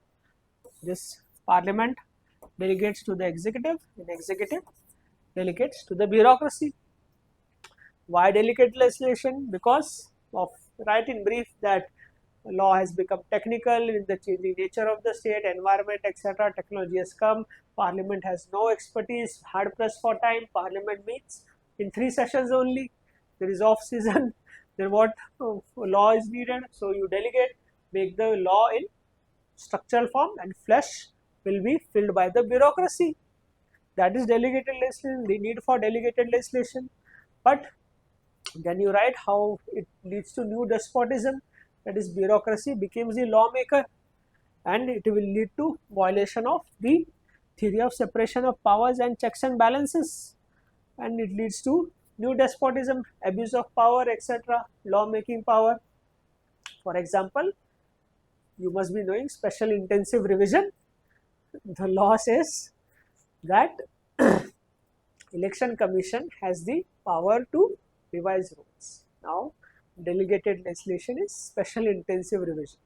They found out a new term, special intensive revision, and then you have those 10 documents are required and not accepting Aadhaar.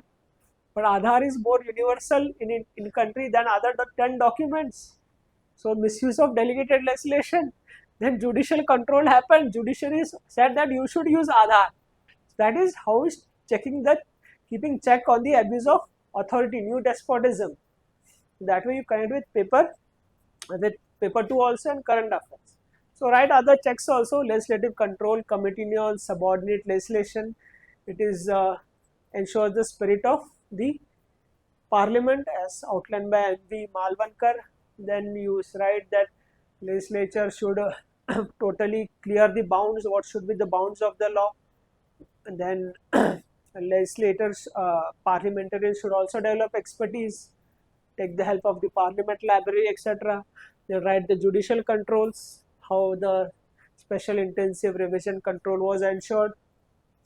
So that way you write, then executive control, you connect with ministerial responsibility, then other good governance mechanism, RTI, social audits, citizen charter. So that way then dedicated legislation can be controlled. Then in the end you can write, with the changing nature of the state, delegated legislation, administrative law has become a necessary evil, but the evilness can be controlled by all these mechanisms. Simple question to write, lot of enriched content can be written. What is remaining now? Section A.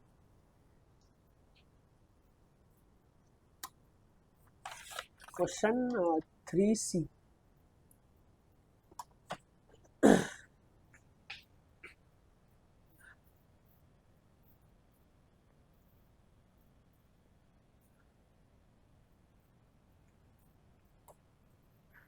See, the challenge is, this question is writing public administration paper 1 specific.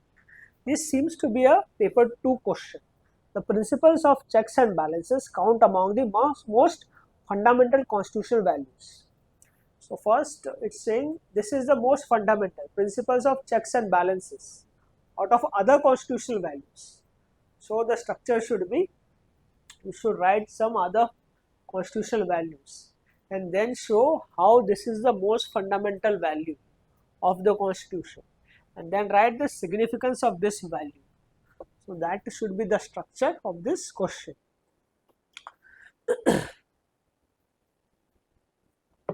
So you can write constitutional and DP. Constitution acts as a moral compass for the bureaucracy, as bureaucracy enjoys discretion in many times and laws and regulations are not clear, then bureaucracy should look at the constitutional values while taking decision.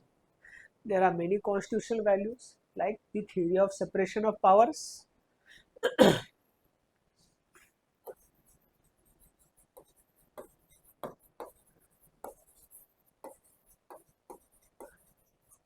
separation of powers, liberty, then right equality, liberty, equality, fraternity, then right judicial review, fundamental rights. These are the constitutional values. Amongst that, the principle of checks and balance are the most fundamental. Right checks and balance, then every organ of the society has to keeps a check on the other organ of the society, judiciary on legislature and executive, and that way combination you make. And but also write that civil society also have an important role to keep a checks and balances in the era of good governance. So show how this is a fundamental value among others. If there is separation of powers, is there? Judiciary has judicial powers, executive has policy implementation, policy making, policy powers, and parliament has policy making powers.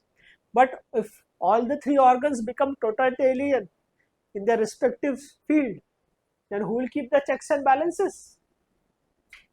If they become authoritarian, then is liberty, equality, fraternity possible? Emergency, totalitarian state, no checks and balances. The checks and balances were kept, happened after the 44th Amendment. Those are checks and balances. Judicial review was also curtailed. No checks and balances. So that's why it acts as the most fundamental value in the constitution. In a way, it is also ensures constitutional morality. Then you use that combination how judiciary keeps a check on the legislature. Like you can give example of striking down of the NJAC or the Waqf board bill. Some parts were struck down. Then executive check on judiciary by impeachment motion, etc. You give the example that impeachment of one of the judges is bound to happen or happened.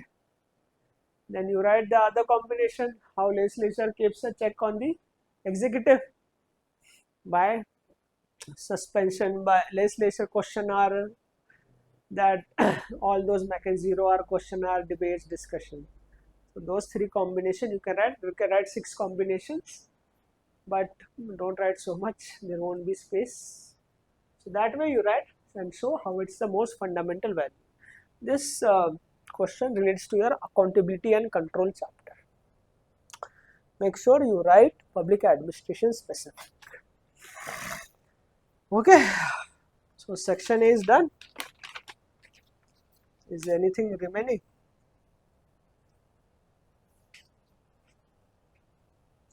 Okay, section A is done, I guess. See, in section B, UPSC had never directly asked postmodernism. So this time they directly asked postmodernism. It mentioned in the question 6A. Okay. Previously it had asked post-positivism, postmodernism is asked. Now remaining is post-structuralism. That today or tomorrow they are going to ask.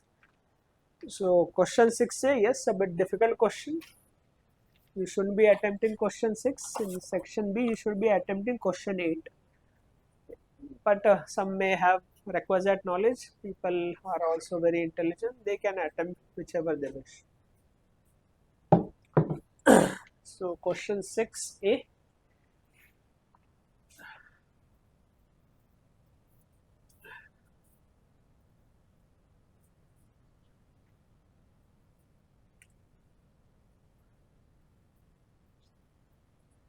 Everyone reads about fused prismatic diffracted society, and they asked agrarian industria model, and that too you need to connect with postmodernism. It is saying FW Riggs, industria interdependent economy is a precursor for some features of postmodernism in public administration. You know industria independent economy model.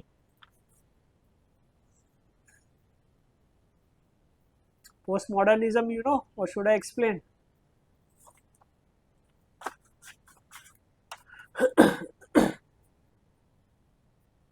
And if you know or don't know, tell me, I'll explain. Otherwise, we'll. Okay. Be participative. No one will judge here. Everyone has different learning space and different way of understanding.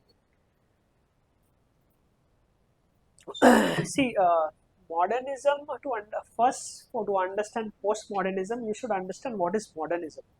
And to understand modernism, you should know what era existed before modernism. See, when the human society evolved, people were not rational. They were superstitious. They were not thinking very rationally.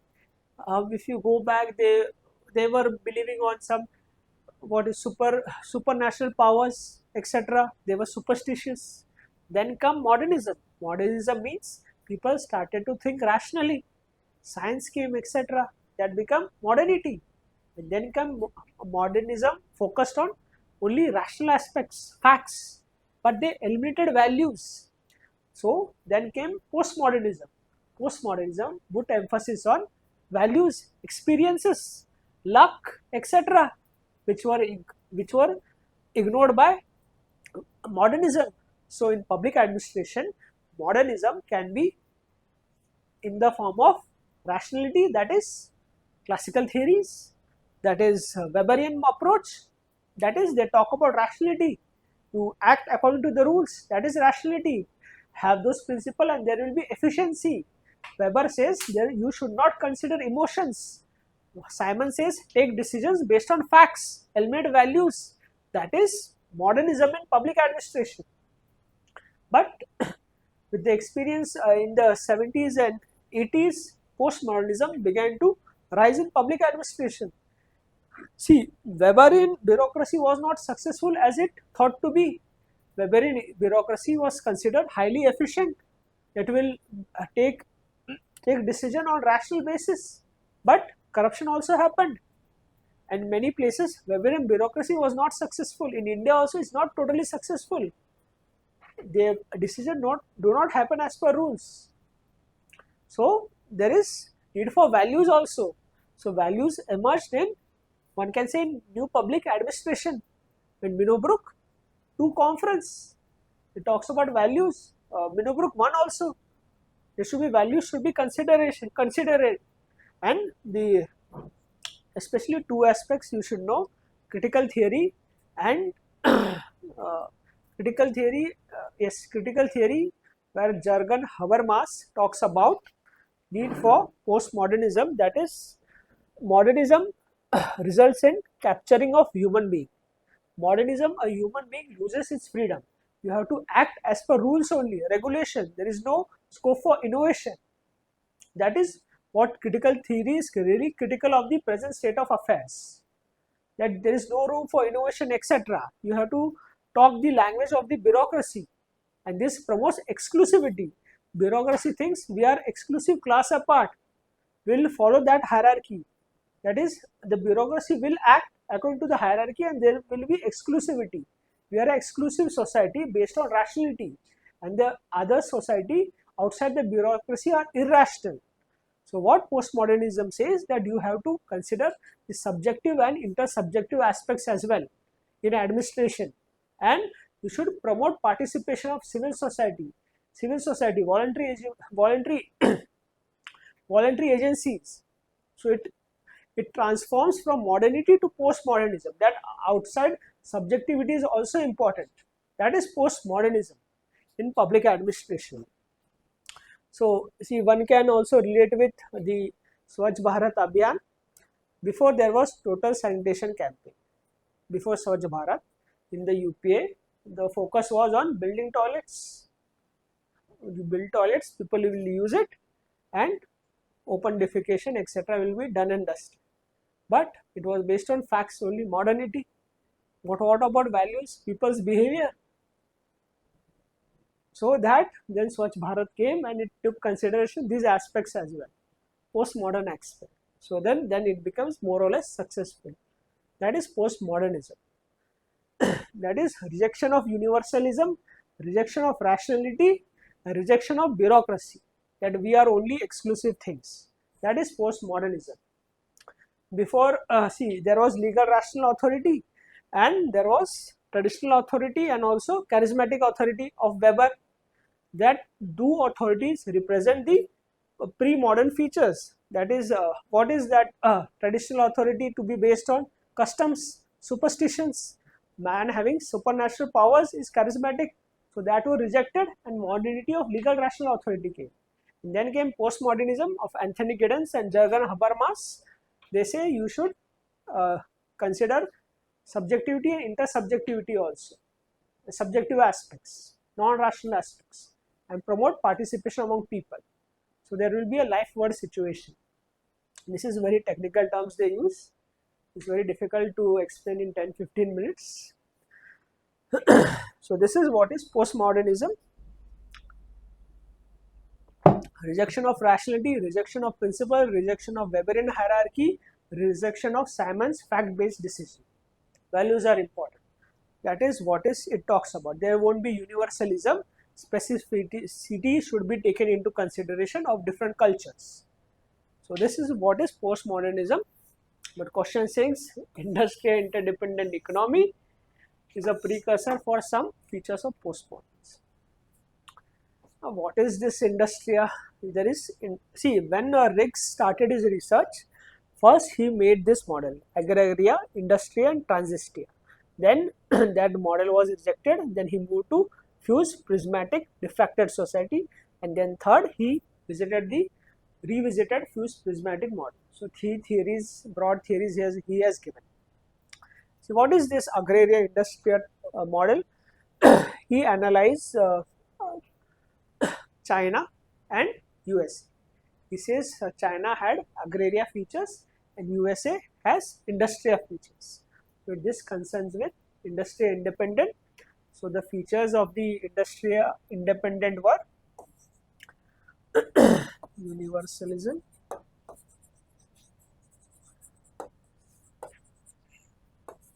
specialization,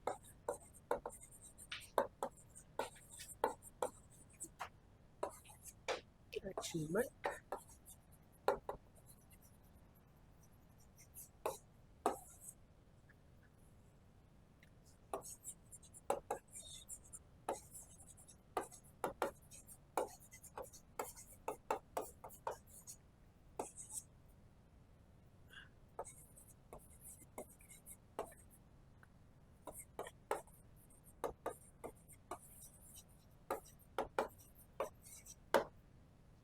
so these are the features of the industrial interdependent economy. He says it's universalism, specialization, achievement based, high social mobility and an egalitarian society. See, universalism means everyone has equal rights, etc. This he talks about. Specialization means for every organization, there are. See, he talks first about the structural functional approach. Every structure doing a specific function, not one structure doing all the functions. So this is this specialization. For particular function, there is one specialized structure. So for finance, there is finance department. For human resource, there is human resource department. Not that only one department doing all the functions. This is what is specialization he talks about. Then achievement, everything is based on merit. Achievement, no those factors like favoritism, etc. And then he talks about high social mobility. That is, people can mobilize from higher class to the lower class. Everyone is universal rights, high social mobility. So this leads to an egalitarian society. So these all aspects you have to connect with postmodern features what we had discussed about. Now, can you connect this? Question is also saying some features, not all features. Yes, specialization. It talks about, postmodernism talks about that. Not bureaucracy, it rejects universalism of bureaucracy. That is, bureaucracy should not be doing everything. So there should be specialization. That is, people can also govern. That is, civil society can also do development activities. So that is what is specialization. It talks about an egalitarian society. That is, bureaucracy are not exclusive. Everyone is equal. The modernity, what was the outcome of modernity? That exclusively creates a bureaucracy based on hierarchy of knowledge. We are class apart. No, but your everything is egalitarian, high social mobility. So everyone is equal, everyone can grow, etc. Not just bureaucracy. So these are the postmodern features in the industrial interdependent economy. But these all features are implicit. Even Riggs rejected this value-based features when he says that prismatic society, when he developed the fused prismatic society, that prismatic society is unworkable. It should move towards diffracted society, that is modernity. So in a way he later rejected this. So that it is precursor to some of the features. Some of the features were implicit, which he later rejected when he made the fused prismatic diffracted model. This is the answer. Yes, very difficult question. One should not attempt this in the exam.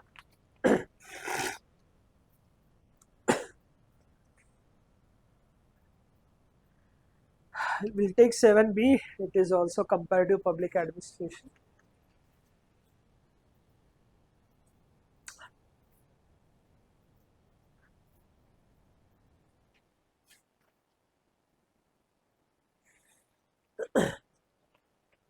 Yes, a bit challenging question. 7 questions you should do not attempt, especially for question number 7C. Difficult question to write. So 7B. The basis of comparative public administration has evolved from institutional approach to contemporary political economic approach. So approach has changed from institutional to now political economic approach. And then further is saying, have all these approaches enabled development of theory of comparative public administration. See, the question is saying the approaches have evolved in comparative public administration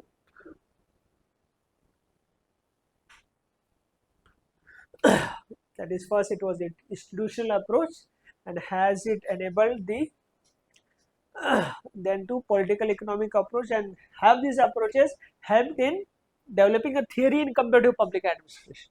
So theory, we have to relate with the theory building. Okay, these are the questions. So first you have to write about, first there was an institutional approach, then there was a political economic approach. The institutional approach means analyzing only some institutions based on in a comparative manner, that is one can say implicitly Wilson was also doing. He analyzed the constitution of European countries and USA when he talked about a comparative approach in public administration in his essay. Then the institutional approach, bureaucracy became the favorite institution to study in a comparative manner. So bureaucracy study was done by Baribanti in Pakistan, then Michael Crozer in Egypt, and even La Polombora you can write in Russia and China, who said that different kind of bureaucracy is working here. Bureaucracy should be legal, rational, but there it is authoritarian, highly corrupt. So that was the institutional approach. So this time there was no theory happened. Then political economic approach means not just bureaucracy but political economic factors too were analyzed, especially by Riggs when he talks about the impact of political and economic and administrative system on bureaucracy. The head is concentric circle. Here is bureaucracy, administrative system, political system, economic system, bureaucracy, administrative system, political system, economic system. So this all impact was also analyzed. Political economic approach in CPA. So then you can write how there was the emergence of CPA with the birth of comparative administrative group in 1960. Ford Foundation also started to fund studies across the developing countries. So Riggs made this fused prismatic diffracted model. Then, but theory, one of the aim of CPA was to have build a grand universal theory, but that theory never came, and CPA failed. In the 1960s, Ford Foundation withdrew the funding, and many thinkers comment, and Golombiev said, what did Golombiev said, that it started with achievement of comparative public administration failed miserably, failed to build a theory. Peter Savage said it was not about bad medicine, no medicine at all. That is, for theory building, you should build some first concepts, approaches, principles, then the principles are written, then other thinkers criticize them. If those principles withstand the criticism, then theory is built. But right said by Golombavisky that CPA remained in a getting ready state. There were a lot of concepts, etc. There was no synthesis in CPA and no theory came out in the CPA. Then CPA collapsed and CAG was disbanded. So no theory came. Then the new CPA came under Hedy, Sanjung and Godsen. They adopted a different approach that we won't focusing on theory, but we will focus on policy implementation. We will adopt a plural approach, not just idiographic to nomothetic, not just non-empirical to empirical or non-ecological to ecology. Any approach that works will help in policy implementation. We will adopt that approach. So, but still today we don't have a theory on comparative public administration, but you should not write that it totally failed in building theory. Yes, no grand theory came, but lot of middle range theories had come. Middle range theories means you analyze limited cultures and limited aspects and build a theory. One such theory was of Ricks, the fused prismatic diffracted model. But universal theory did not come. This middle range theories came. You can write the theory did not come because the developing societies are very heterogeneous. A lot of differences there in developing societies. No developing country is similar. India is not similar to Pakistan or other countries or Sri Lanka, or India is not similar to Afghanistan. See heterogeneity, but European countries are more or less similar. So it's difficult to study all the countries and build a grand theory. But with the AI etc., then some work can happen and we can say someday a grand theory can also come for CPA, but middle range theory have come. That way you have to write. Yes, difficult question to attempt. One should not be attempting this question in UPSC.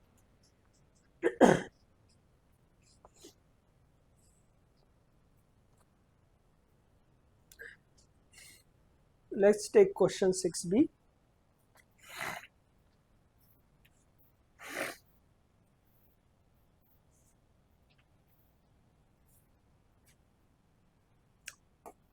The role and responsibility of the state in the development process has been overemphasized and given undue importance.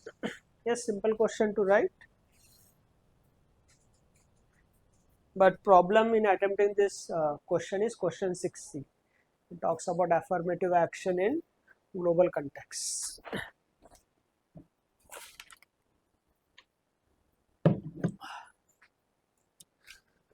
So, question relates to the development administration chapter, development dynamics chapter. So, it is saying that development process has been, the role of the state has been overemphasized. So, basically it is saying that the state should not participate in the development process. So, that way the question is demanding, but you have to critically examine. So, you have to show the role of the state is also important in the development process. So, you can start with the Riggs talks about development in terms of development administration.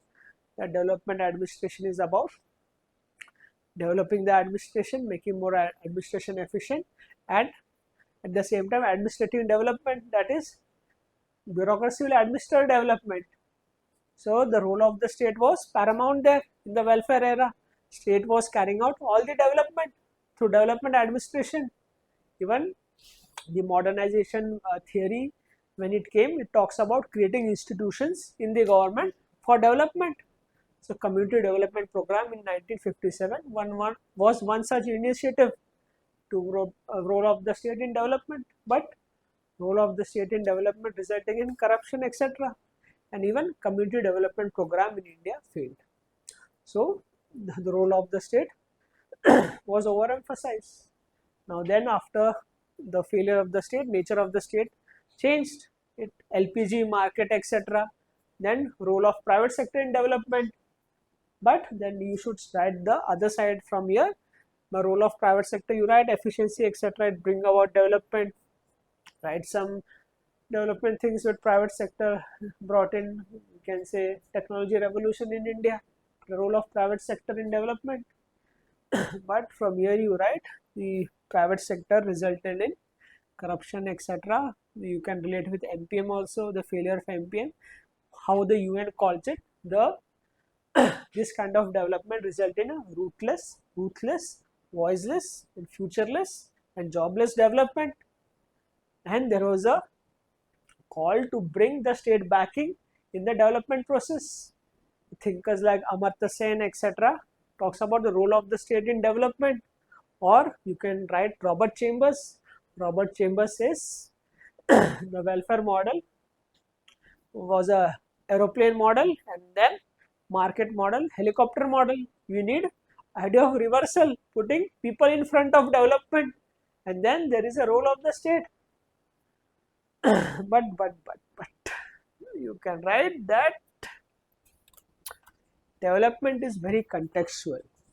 It depends on the ecology of the state or of the country. With the development model which suits that particular ecology will bring about development. For example, the Gujarat model of development, role of the state is of an enabler, regulator, facilitator, less role. Then we have Kerala model of development, where the role of the state is of state plays a vital role in education, health sector. So that way role of the state is based on ecology. And now the Telangana model of development, the CM of Telangana says we have a better model than rest of the country, the Telangana model of development. It consists of good governance, development and welfare. Telangana model of governance, good governance plus development plus welfare. That is good governance. Development means by private sector, welfare means welfare schemes. The Telangana government, this chief minister says this way. You can also relate with the pragmatic neoliberal model of World Bank. It talks about the 4 variables, that is rehab of the state, rule of law and economic prosperity by private sector and human resource development. So role of the state is depends on the ecology. That way you relate with Rexons.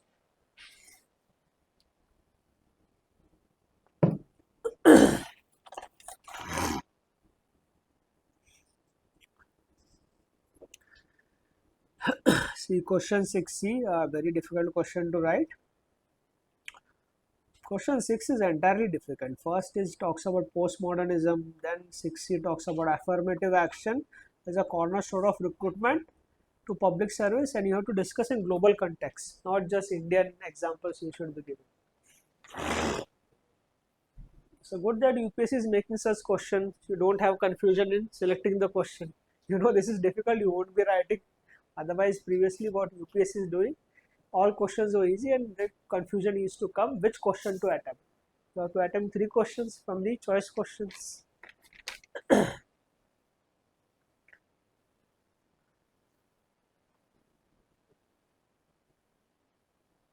So affirmative action for equal opportunity is a cornerstone in the recruitment to public service and discussing global context. So you have to write affirmative action, you have to show how it's a cornerstone in the recruitment, and you have to give global examples. This is the what the question is demanding. So affirmative action, hope you know what is affirmative action. Reservation is affirmative action, but you are writing in public administration, not GS, etc. So you connect with the public interest philosophy. So affirmative action is one of the ways to ensure public interest, as even outlined by John Rawls in his philosophy, in his work of Theory of Justice, where he justifies affirmative action for public interest. See, there are 3 philosophies of public interest in public administration. One is the John Rawls philosophy, other is institutional, and one is basic needs, something like that. These are the 3 philosophies. So you connect with John Rawls, affirmative action. Then next you start to show how recruitment acts as a cornerstone in the affirmative action. So you have to show how recruitment is cornerstone. That is, you have to connect recruitment and show its significance to the entire personal administration. That is classification, promotion, training, manning senior positions. So that way you can show it is a cornerstone, because if recruitment is there, then affirmative action, people from all walks of the life, from different stratas of the society will be part of the public service, public administration, and the goal of the public administration is to serve the people. So policy making also, they will be sensitive to the other classes of the society. So that way it forms a cornerstone. Promotion also, affirmative action will ensure people from all the strata of the society gets the opportunity to man the top position. So that way they can contribute in policy making also. So promotion and also recruitment decides the classification. That is, this affirmative action will result in rank classification. That is, we follow in our country as a part of personal administration. There are two classification: position classification, rank classification.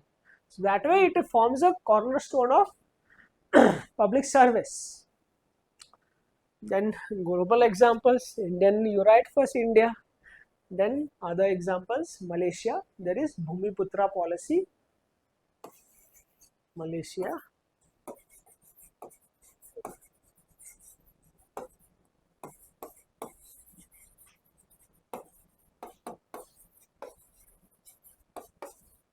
Malaysia Bhumiputra policy, where there is a reservation for the indigenous Malayans in public service. Then Brazil, reservation for Afro-Brazilians.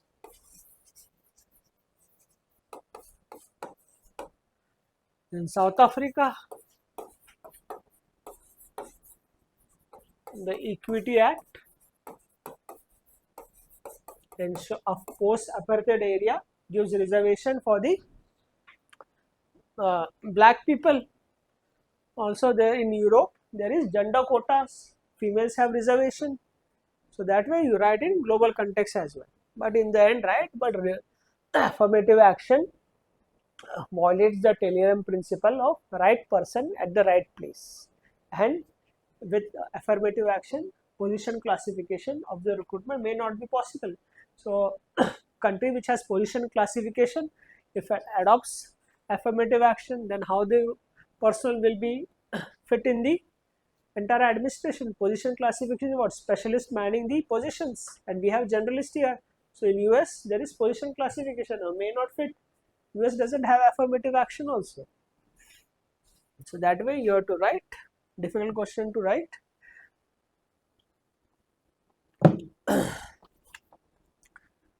Okay, question 6 is done.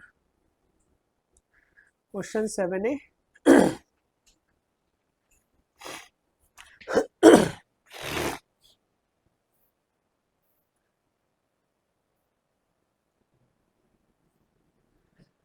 So the objective of LPG and new public management was to limit government functions and reduce expenditure.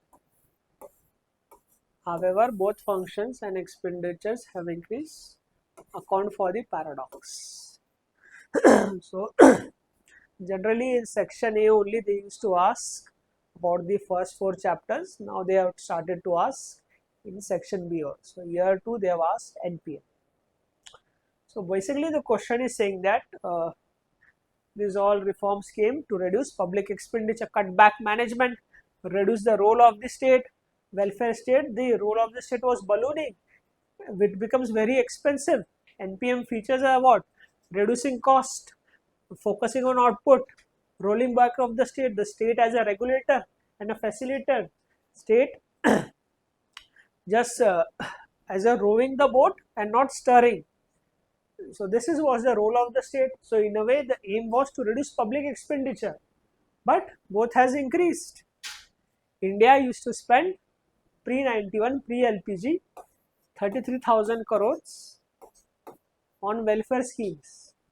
This year, how much India has earmarked in for the welfare schemes? 25 lakh crore. See, that's the difference. So expenditure has increased, Functions have also increased. Before, welfare was the only function. Now, regulating, facilitating, manning tribunals, etc. Welfare also. One side you have Pradhan Mantri Garib Kalyan Yojana doing welfare schemes. On the other side, you have government acting as a facilitator, opening up of the economy. There are several institutions regulating SEBI. SEBI try you need to regulate also, and here welfare also. So the things have ballooned. So you can also relate with the paradigm 6 of governance, that is the role of the state is shrinking but spreading. Shrinking in some areas, spreading in many areas. That is the role of the state. So that way it is shrinking and spreading because it is the nature of public administration. The scope of public administration goes on increasing, and also the environment got changed. There are new challenges now. Climate change, challenges posed by artificial intelligence, the industry 4.0 revolution, human rights. All these aspects have resulted in the ballooning of the role of the state. So this is the reason for the paradox. You can also write, even in United States from where this all things came, there too the role of the state ballooned so much that Donald Trump had constituted a new department, that is DOGE, Department of Government Expenditure. He talks about a big beautiful bill to reduce expenditure in US. So there also it has increased. Now this also has led to a paradox. On one side he wants to reduce expenditure, but the function has increased. One more function, that is one more department to reduce expenditure. So again a paradox of that.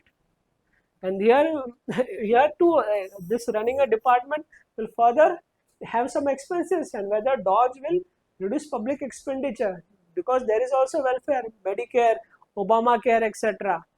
So that way this is letting a paradox. So you can connect with the nature of the public administration as a discipline also.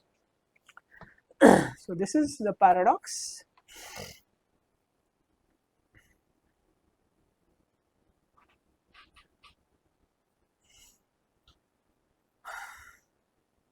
Question 7b is done. Now question 7c.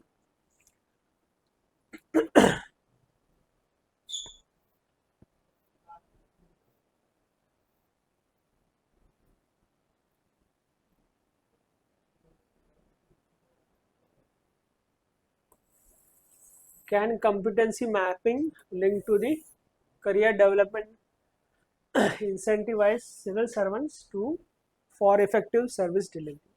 So competency mapping, so it is saying whether competency mapping will lead to linked to career development, and this will incentivize civil servant for a public service delivery. So he basically question is saying that once you map the competencies, and it will provide a proper career pathway, and whether this will help in effective public service delivery, that is promoting the 3 E's in service delivery: economy, efficiency, effectiveness. So but what is competency mapping? You can relate with domain expertise. When you recruit people, you map their competency. Suppose a person is an engineer, then you map their competencies. A computer engineer, then you map that career pathway will be artificial intelligence specialization. In that way, competency mapping. So that way a career will develop, manning positions in the government of India which relates to technology, etc. That Ministry of Electronics, electronics, etc. So that way career development will happen. From it will proper funnel the career, that a person having suppose a commerce background, then accounting, etc. That competency mapping, and then finance secretary. So this is what competency mapping and career development is talking about. So basically motivation, you will keep person motivated, then it will provide goal and role clarity in career development, and so to show leadership, it will also develop a leadership architecture, and that way it will help in public service delivery. But Indian administration cannot in totality promote specialization. It is based on rank classification. You need generalistic public service as well. And competencies today you map and the skills getting outdated. Tomorrow what are you going to do then? It becomes outdated. The reskilling happen. Also it will promote loyalty to the department. That is, suppose finance secretary, that finance department only, it will promote loyalty, not to the entire civil services or the entire government of India. So that narrow thinking will also it promote. Even yes, competency mapping is required for the changing technology, but journalistic aspect and Weberian ethos are also important for effective public service delivery. The public service ethos are required. So you can also write Mission Karma Yogi is another effort to promote competency mapping in the government of India. Bureaucracy.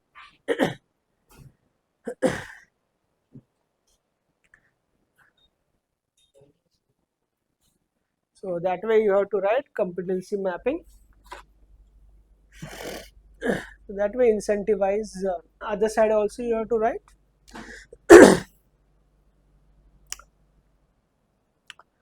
Let's take question 8.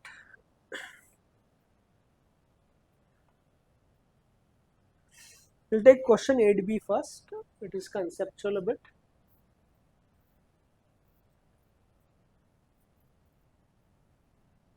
I think best question to be attempted in section B, question 8, A, B, C are very much doable.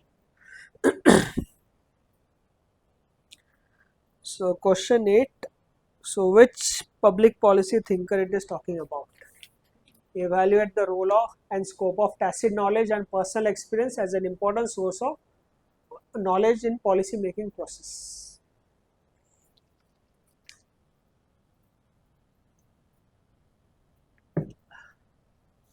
Which public policy thinker?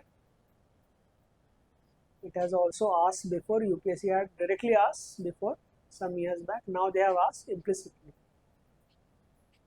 Huh? Yes, let's talk about drawer. So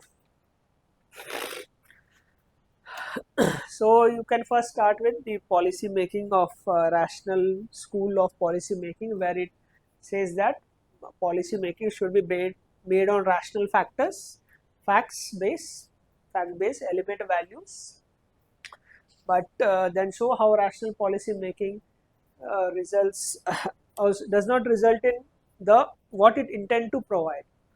So failure of rational policy making also happens because there are other factors. You can relate that Swachh Bharat Abhiyan, rational was total sanitation campaign, but policy failed. For the farmers policy, the 3 farm laws, for farm reform, it failed to take the values consideration. What the tacit knowledge the farmers had, they had a negative tacit knowledge towards the corporate. They thought that it was corporatization of the farm, so that policy failed. So this points out the importance of tacit knowledge and experiences in policy making. So that way these aspects were talked about. Draw in his normative optimum policy making, where he says along with rational factors, extra rational factors too should be taken into consideration, such as tacit knowledge, experience, values, the superstitions, etc. should also go into the policy making, so that policy becomes very acceptable. It talks about these values should be taken into consideration during the meta policy making. It talks about 3 stages of policy making: meta policy making, and post policy making. So meta policy making, it's about the need of policy, that all these aspects will go into policy making. Policy making is you make a choice to make a policy, intelligent activity, design activity, choice activity, and post policy making is monitoring, evaluation, analysis, etc. So this is the importance. Otherwise policy failed. You can write many policy which are failed, etc. Even there is one old policy, sovereign gold scheme. That gold you will get, you give money and you will get gold on paper. Sovereign gold scheme something, but people have emotional values towards the physical gold. So that policy failed. That RBI will roll back. Whatever gold value is there, you pay that money, that bond will be given. This is 10 grams or 20 grams of gold you have. That way, tacit knowledge, values, experience should be taken into consideration for policy making for a normative optimal policy. Even Ethizioni also talks about this mixed scanning model, but that is very implicit. Rather, drawer it's proper way to fit in this. Let's take question 8C.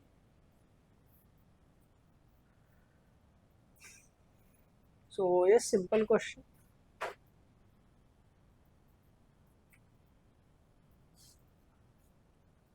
The efficacy of management aid tools depends on purpose and appropriateness of tools and techniques.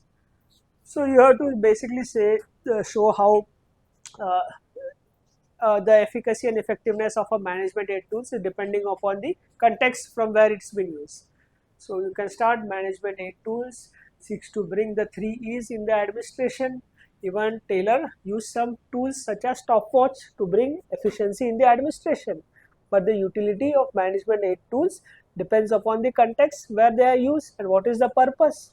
Then you can write some management aid tools. You can write Gantt chart and everyone's favorite CPM, PERT, management information system, decision support system. Write 2 or 3 only. 3, I guess 3 will be proper so that adequate space is there. So write start with Taylor, then Gantt chart. Gantt chart is what? Is basically you write in a chart form the task and time. So in this time, this task should be completed. This will be completed. So financial work should be completed by this, human resource by this. So when we have to have timelines and visual representation need, they use Gantt chart, but Gantt chart is not much helpful when the tasks are interrelated. If this task delays this, then this is not helpful. Then you use critical path method. Critical path method, you plot a critical path where if that path gets delayed, the entire project gets delayed. That will help in critical path method when critical projects are having some critical issues. So suppose land acquisition is delayed, road can't be built. So that is the critical path. But critical path method cannot be used. It can be used only in routine activities. But when there are new and innovative activities, there is uncertainty. Then you need program evaluation review technique, that is PERT. For what PERT does? It plots 3 types of time: optimistic time, pessimistic time, and least likely time. So that in PERT you have 3 situations. So this project gets delayed, then this time is our target, then this target and this target. So that way you can use PERT. But if you want to analyze cost also, then rather than PERT time, use PERT and cost variable.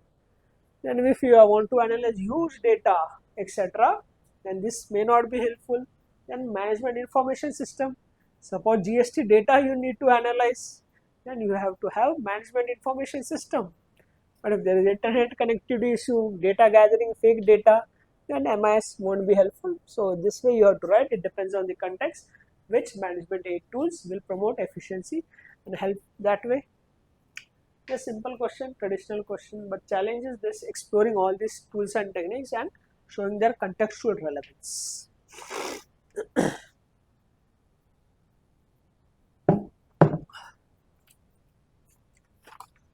See, in tacit knowledge and that question, you also can relate with Michael Lipsky's street level bureaucracy. The street level bureaucracy, that is the bureaucracy works on the streets, say constable, etc., the lowest in the hierarchy. They also bring their own experience. If that is not taken into policy making, the policy may fail. Did Bharat Nyaya Sanhita take into consideration of these people's experience? If they would have done, then custodial death in Kerala won't have happened.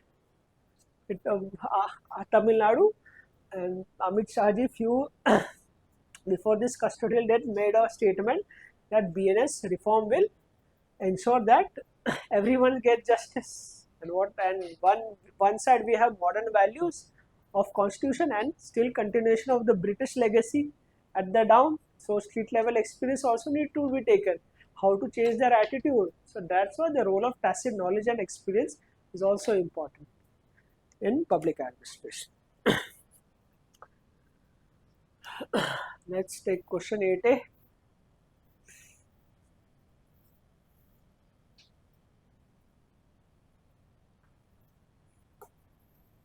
Just simple question again. Effectiveness of civil society in development process. So you have to talk in context of development. Is only when state institutions are receptive from the inputs from civil society organizations. So basically the question is saying that without the inputs, without the state being acceptable to the inputs of the civil society, the effectiveness of the civil society won't be there. So this is the crux of the question. You have to show that relation, you have to prove that. But write the other side also, it's talking about discuss. And make sure you are not writing in GS2. So introduction, write many definitions are there. Civil society is a voluntary organization where people come together for a common public cause. It promotes idea of reversal of Robert Chambers, deliberative democracy of MP Follett, keeping the last man first. That way you can write, or also is one of the crucial aspects of network of new public governance or good governance. So that way you write public administration specific. Then civil society plays a crucial role in the development process. Then you have to connect with the entire policy cycle. Policy cycle, that is policy formulation, need for policy formulation, then policy implementation, policy monitoring in the developmental context. So that way you write. Then effectiveness depends on the input of the state. If civil society keeps on giving some reports, lot of reports about developmental process, and government is not receptive, how the policy change will happen? If ASER in the education field gives on taking surveys and showing reports of how there is no quality of education, how that then, if the state keeps on ignoring those inputs, how then development process happen? If civil society, there is no role of civil society in midday meals, then how the development process will happen? If state is not allowing participation of civil society in midday meal schemes, then there won't be any development process. But this is not true. Even if state is not receptive, civil society can play a crucial role in development process, and it can mobilize people and put a pressure on the government to accept the role of civil society, expose corruption in development process. The government became compelled to accept the reports, say the social audit or corruption exposed by MKSS, Mazdoor Kisan Shakti Sangathan, then RTI came, then it plays a crucial role in the development process.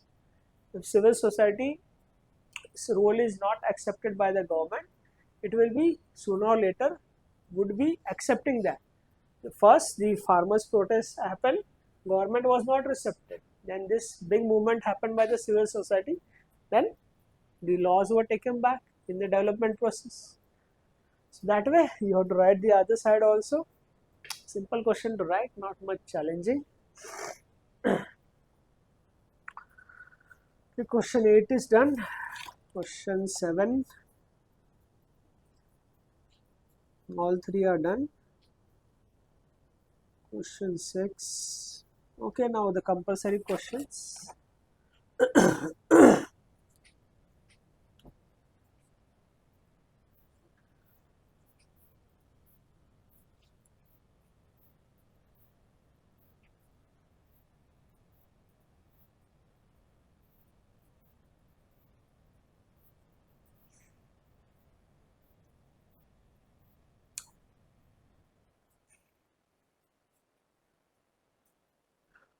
E-advocacy model of e-governance can facilitate democratization of policy making.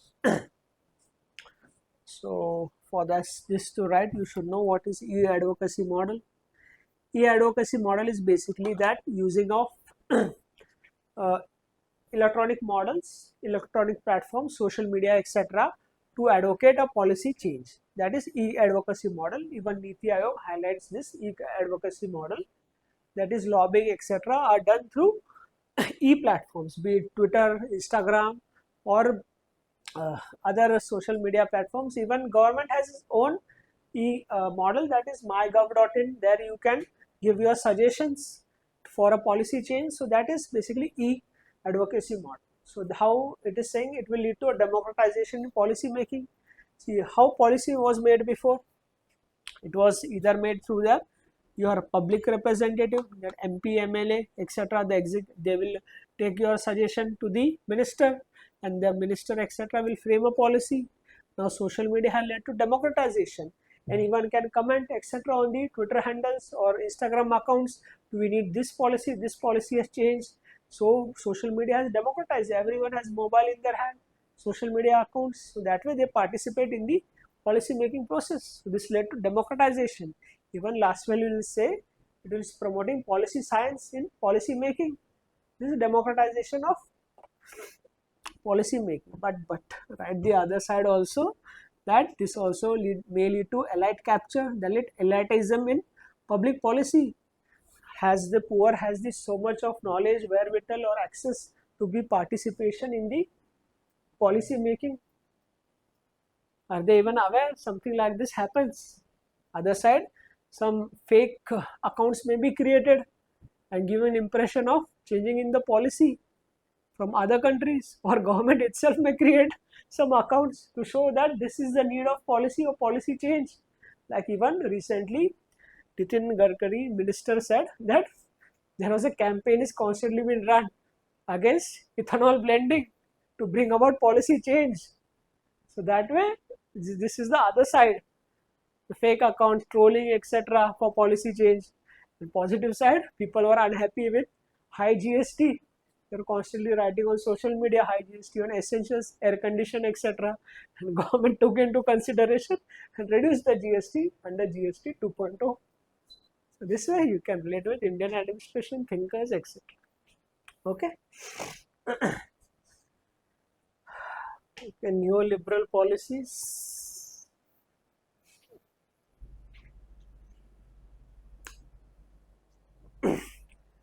Neoliberal policies have enhanced the scope and opportunity for taxation for government.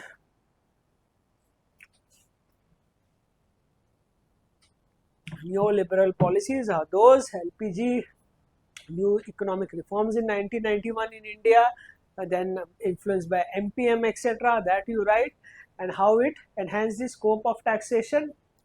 Previously in India, taxation was done on manufactured products only. Manufacturing was there was no service sector. So neoliberal policies led to the birth of service sector. Now service sector is also taxed. Also neoliberal policy resulted in interconnected world. Lot of trade happens, trade across the globe. It becomes a neoliberal policy led to the growth of one global village. Everyone can trade with everyone. So that is the trade etc. That way it has enhanced the scope. So now services are also taxed. Digital services are also taxed. Equalization levy, indirect taxes on Google, Facebook, Meta, etc. You need to run Google ads. That indirect taxes are also there. Previously it was not there under LPG. So that way, how the nature of the state has changed. Now taxation also got broadened. As tax to GDP ratio also increased. Pre-91 it was around 6 to 7%. Now it's around 12% tax to GDP. But right the other side also, that new liberal policy has also led to round tripping etc. Avoidance of tax. You create an entity in a tax haven and you say you pay taxes and don't give taxes here. So that is the other side of this.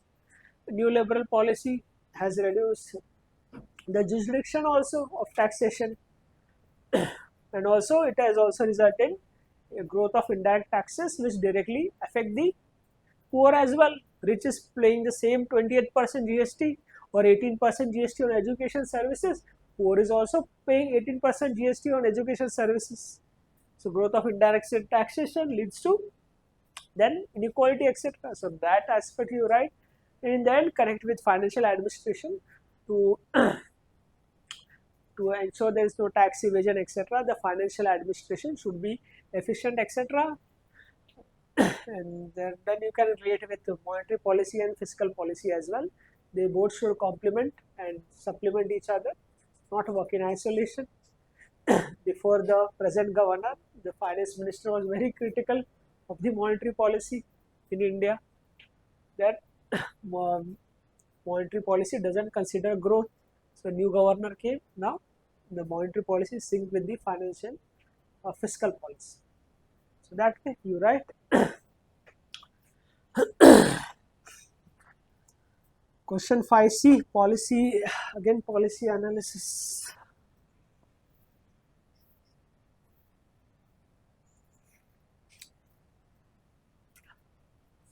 Policy analysis process is limited if possible outcomes and alternative policies are not detected.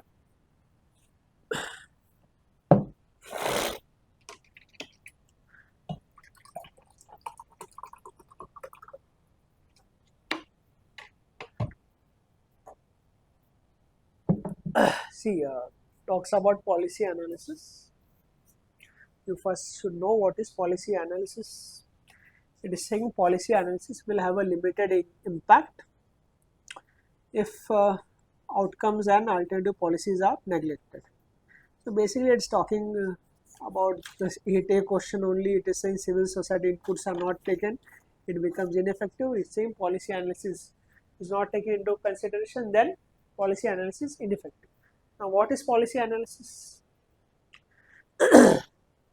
Policy analysis is the analysis of the policy, evaluation of the policy, whether the policy has met its objective, whether the policy has achieved its goal, whether policy has the desired outcome, whether there is a need for the present policy to continue or that policy should be wound up, and what should be the future course of action. That is basically policy analysis.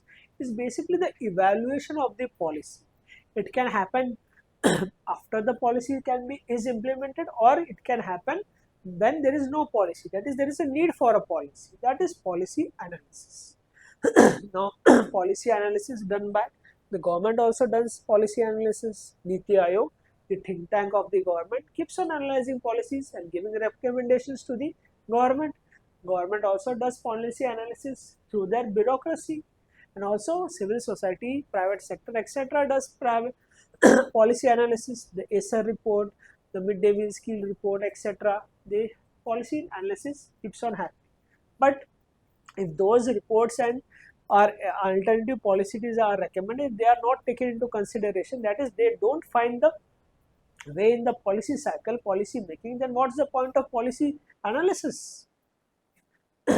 So it talks about this. Then you write that if taken under consideration doesn't become a part of policy making cycle, then there is no point of doing policy analysis. But right, other side also, that all policy analysis should not be taken into consideration. The government's aim is to serve public interest, generate public interest, but policy analysis is done from efficiency perspective, that this is leading to the loss to the government, excessive spending on budget. Should that scheme be discontinued? Should that policy be discontinued?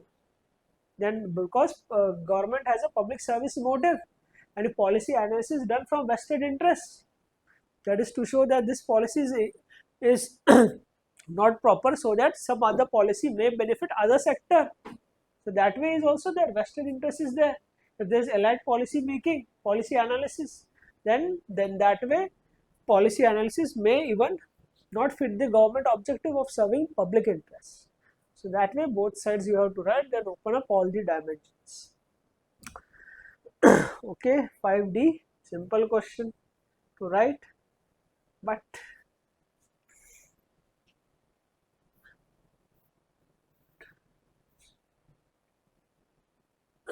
values and ethics in civil services are shaped by global practices and trends.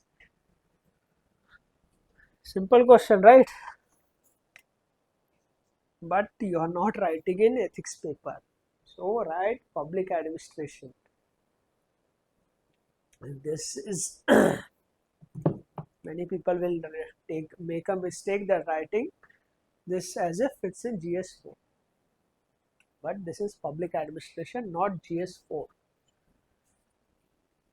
So you have to write from public administration perspective. You can start like,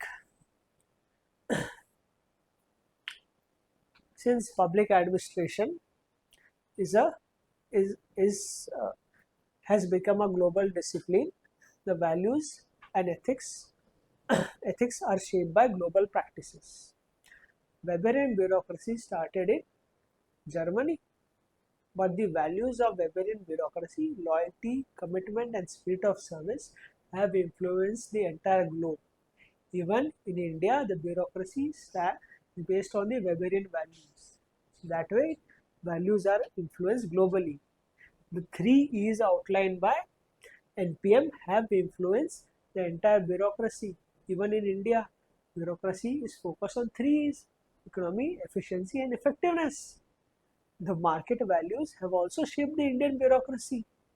That is contracts, performance based evaluation. Even you can write the Nolan Committee in UK, which outlined for this public values of public servant, that is selflessness, honesty, objectivity, leadership, have influence even in India. Even ARC2 talks about these values and ethics in civil services. In the civil services code recommended by ARC talks about these values. So it is influenced globally. Even UN Convention Against Corruption has its relevance in India as well, global influence. But right, that civil services is influenced also by indigenous values. That is, the Prime Minister talks about the Panch Pran for civil services, which will act as a moral compass for civil servants. That is, what are the Panch Pran? Question had come in ethics paper, holistic development. We have to connect the Panch Pran. This year's ethics paper talks about 5 Prans for civil services. Commitment to Vikasit Bharat, that is national development. Second is unity. Third is brotherhood. Fourth is doing away with servitude, that is bureaucratic tendency. And fourth is, what is fifth one? Commitment to duties, honestly performing duties. That is the Panch Pran. So you can write that indigenously also it is influence. That is, so that way you will be writing in public administration paper and not ethics paper. Okay, last question. Economic development alone.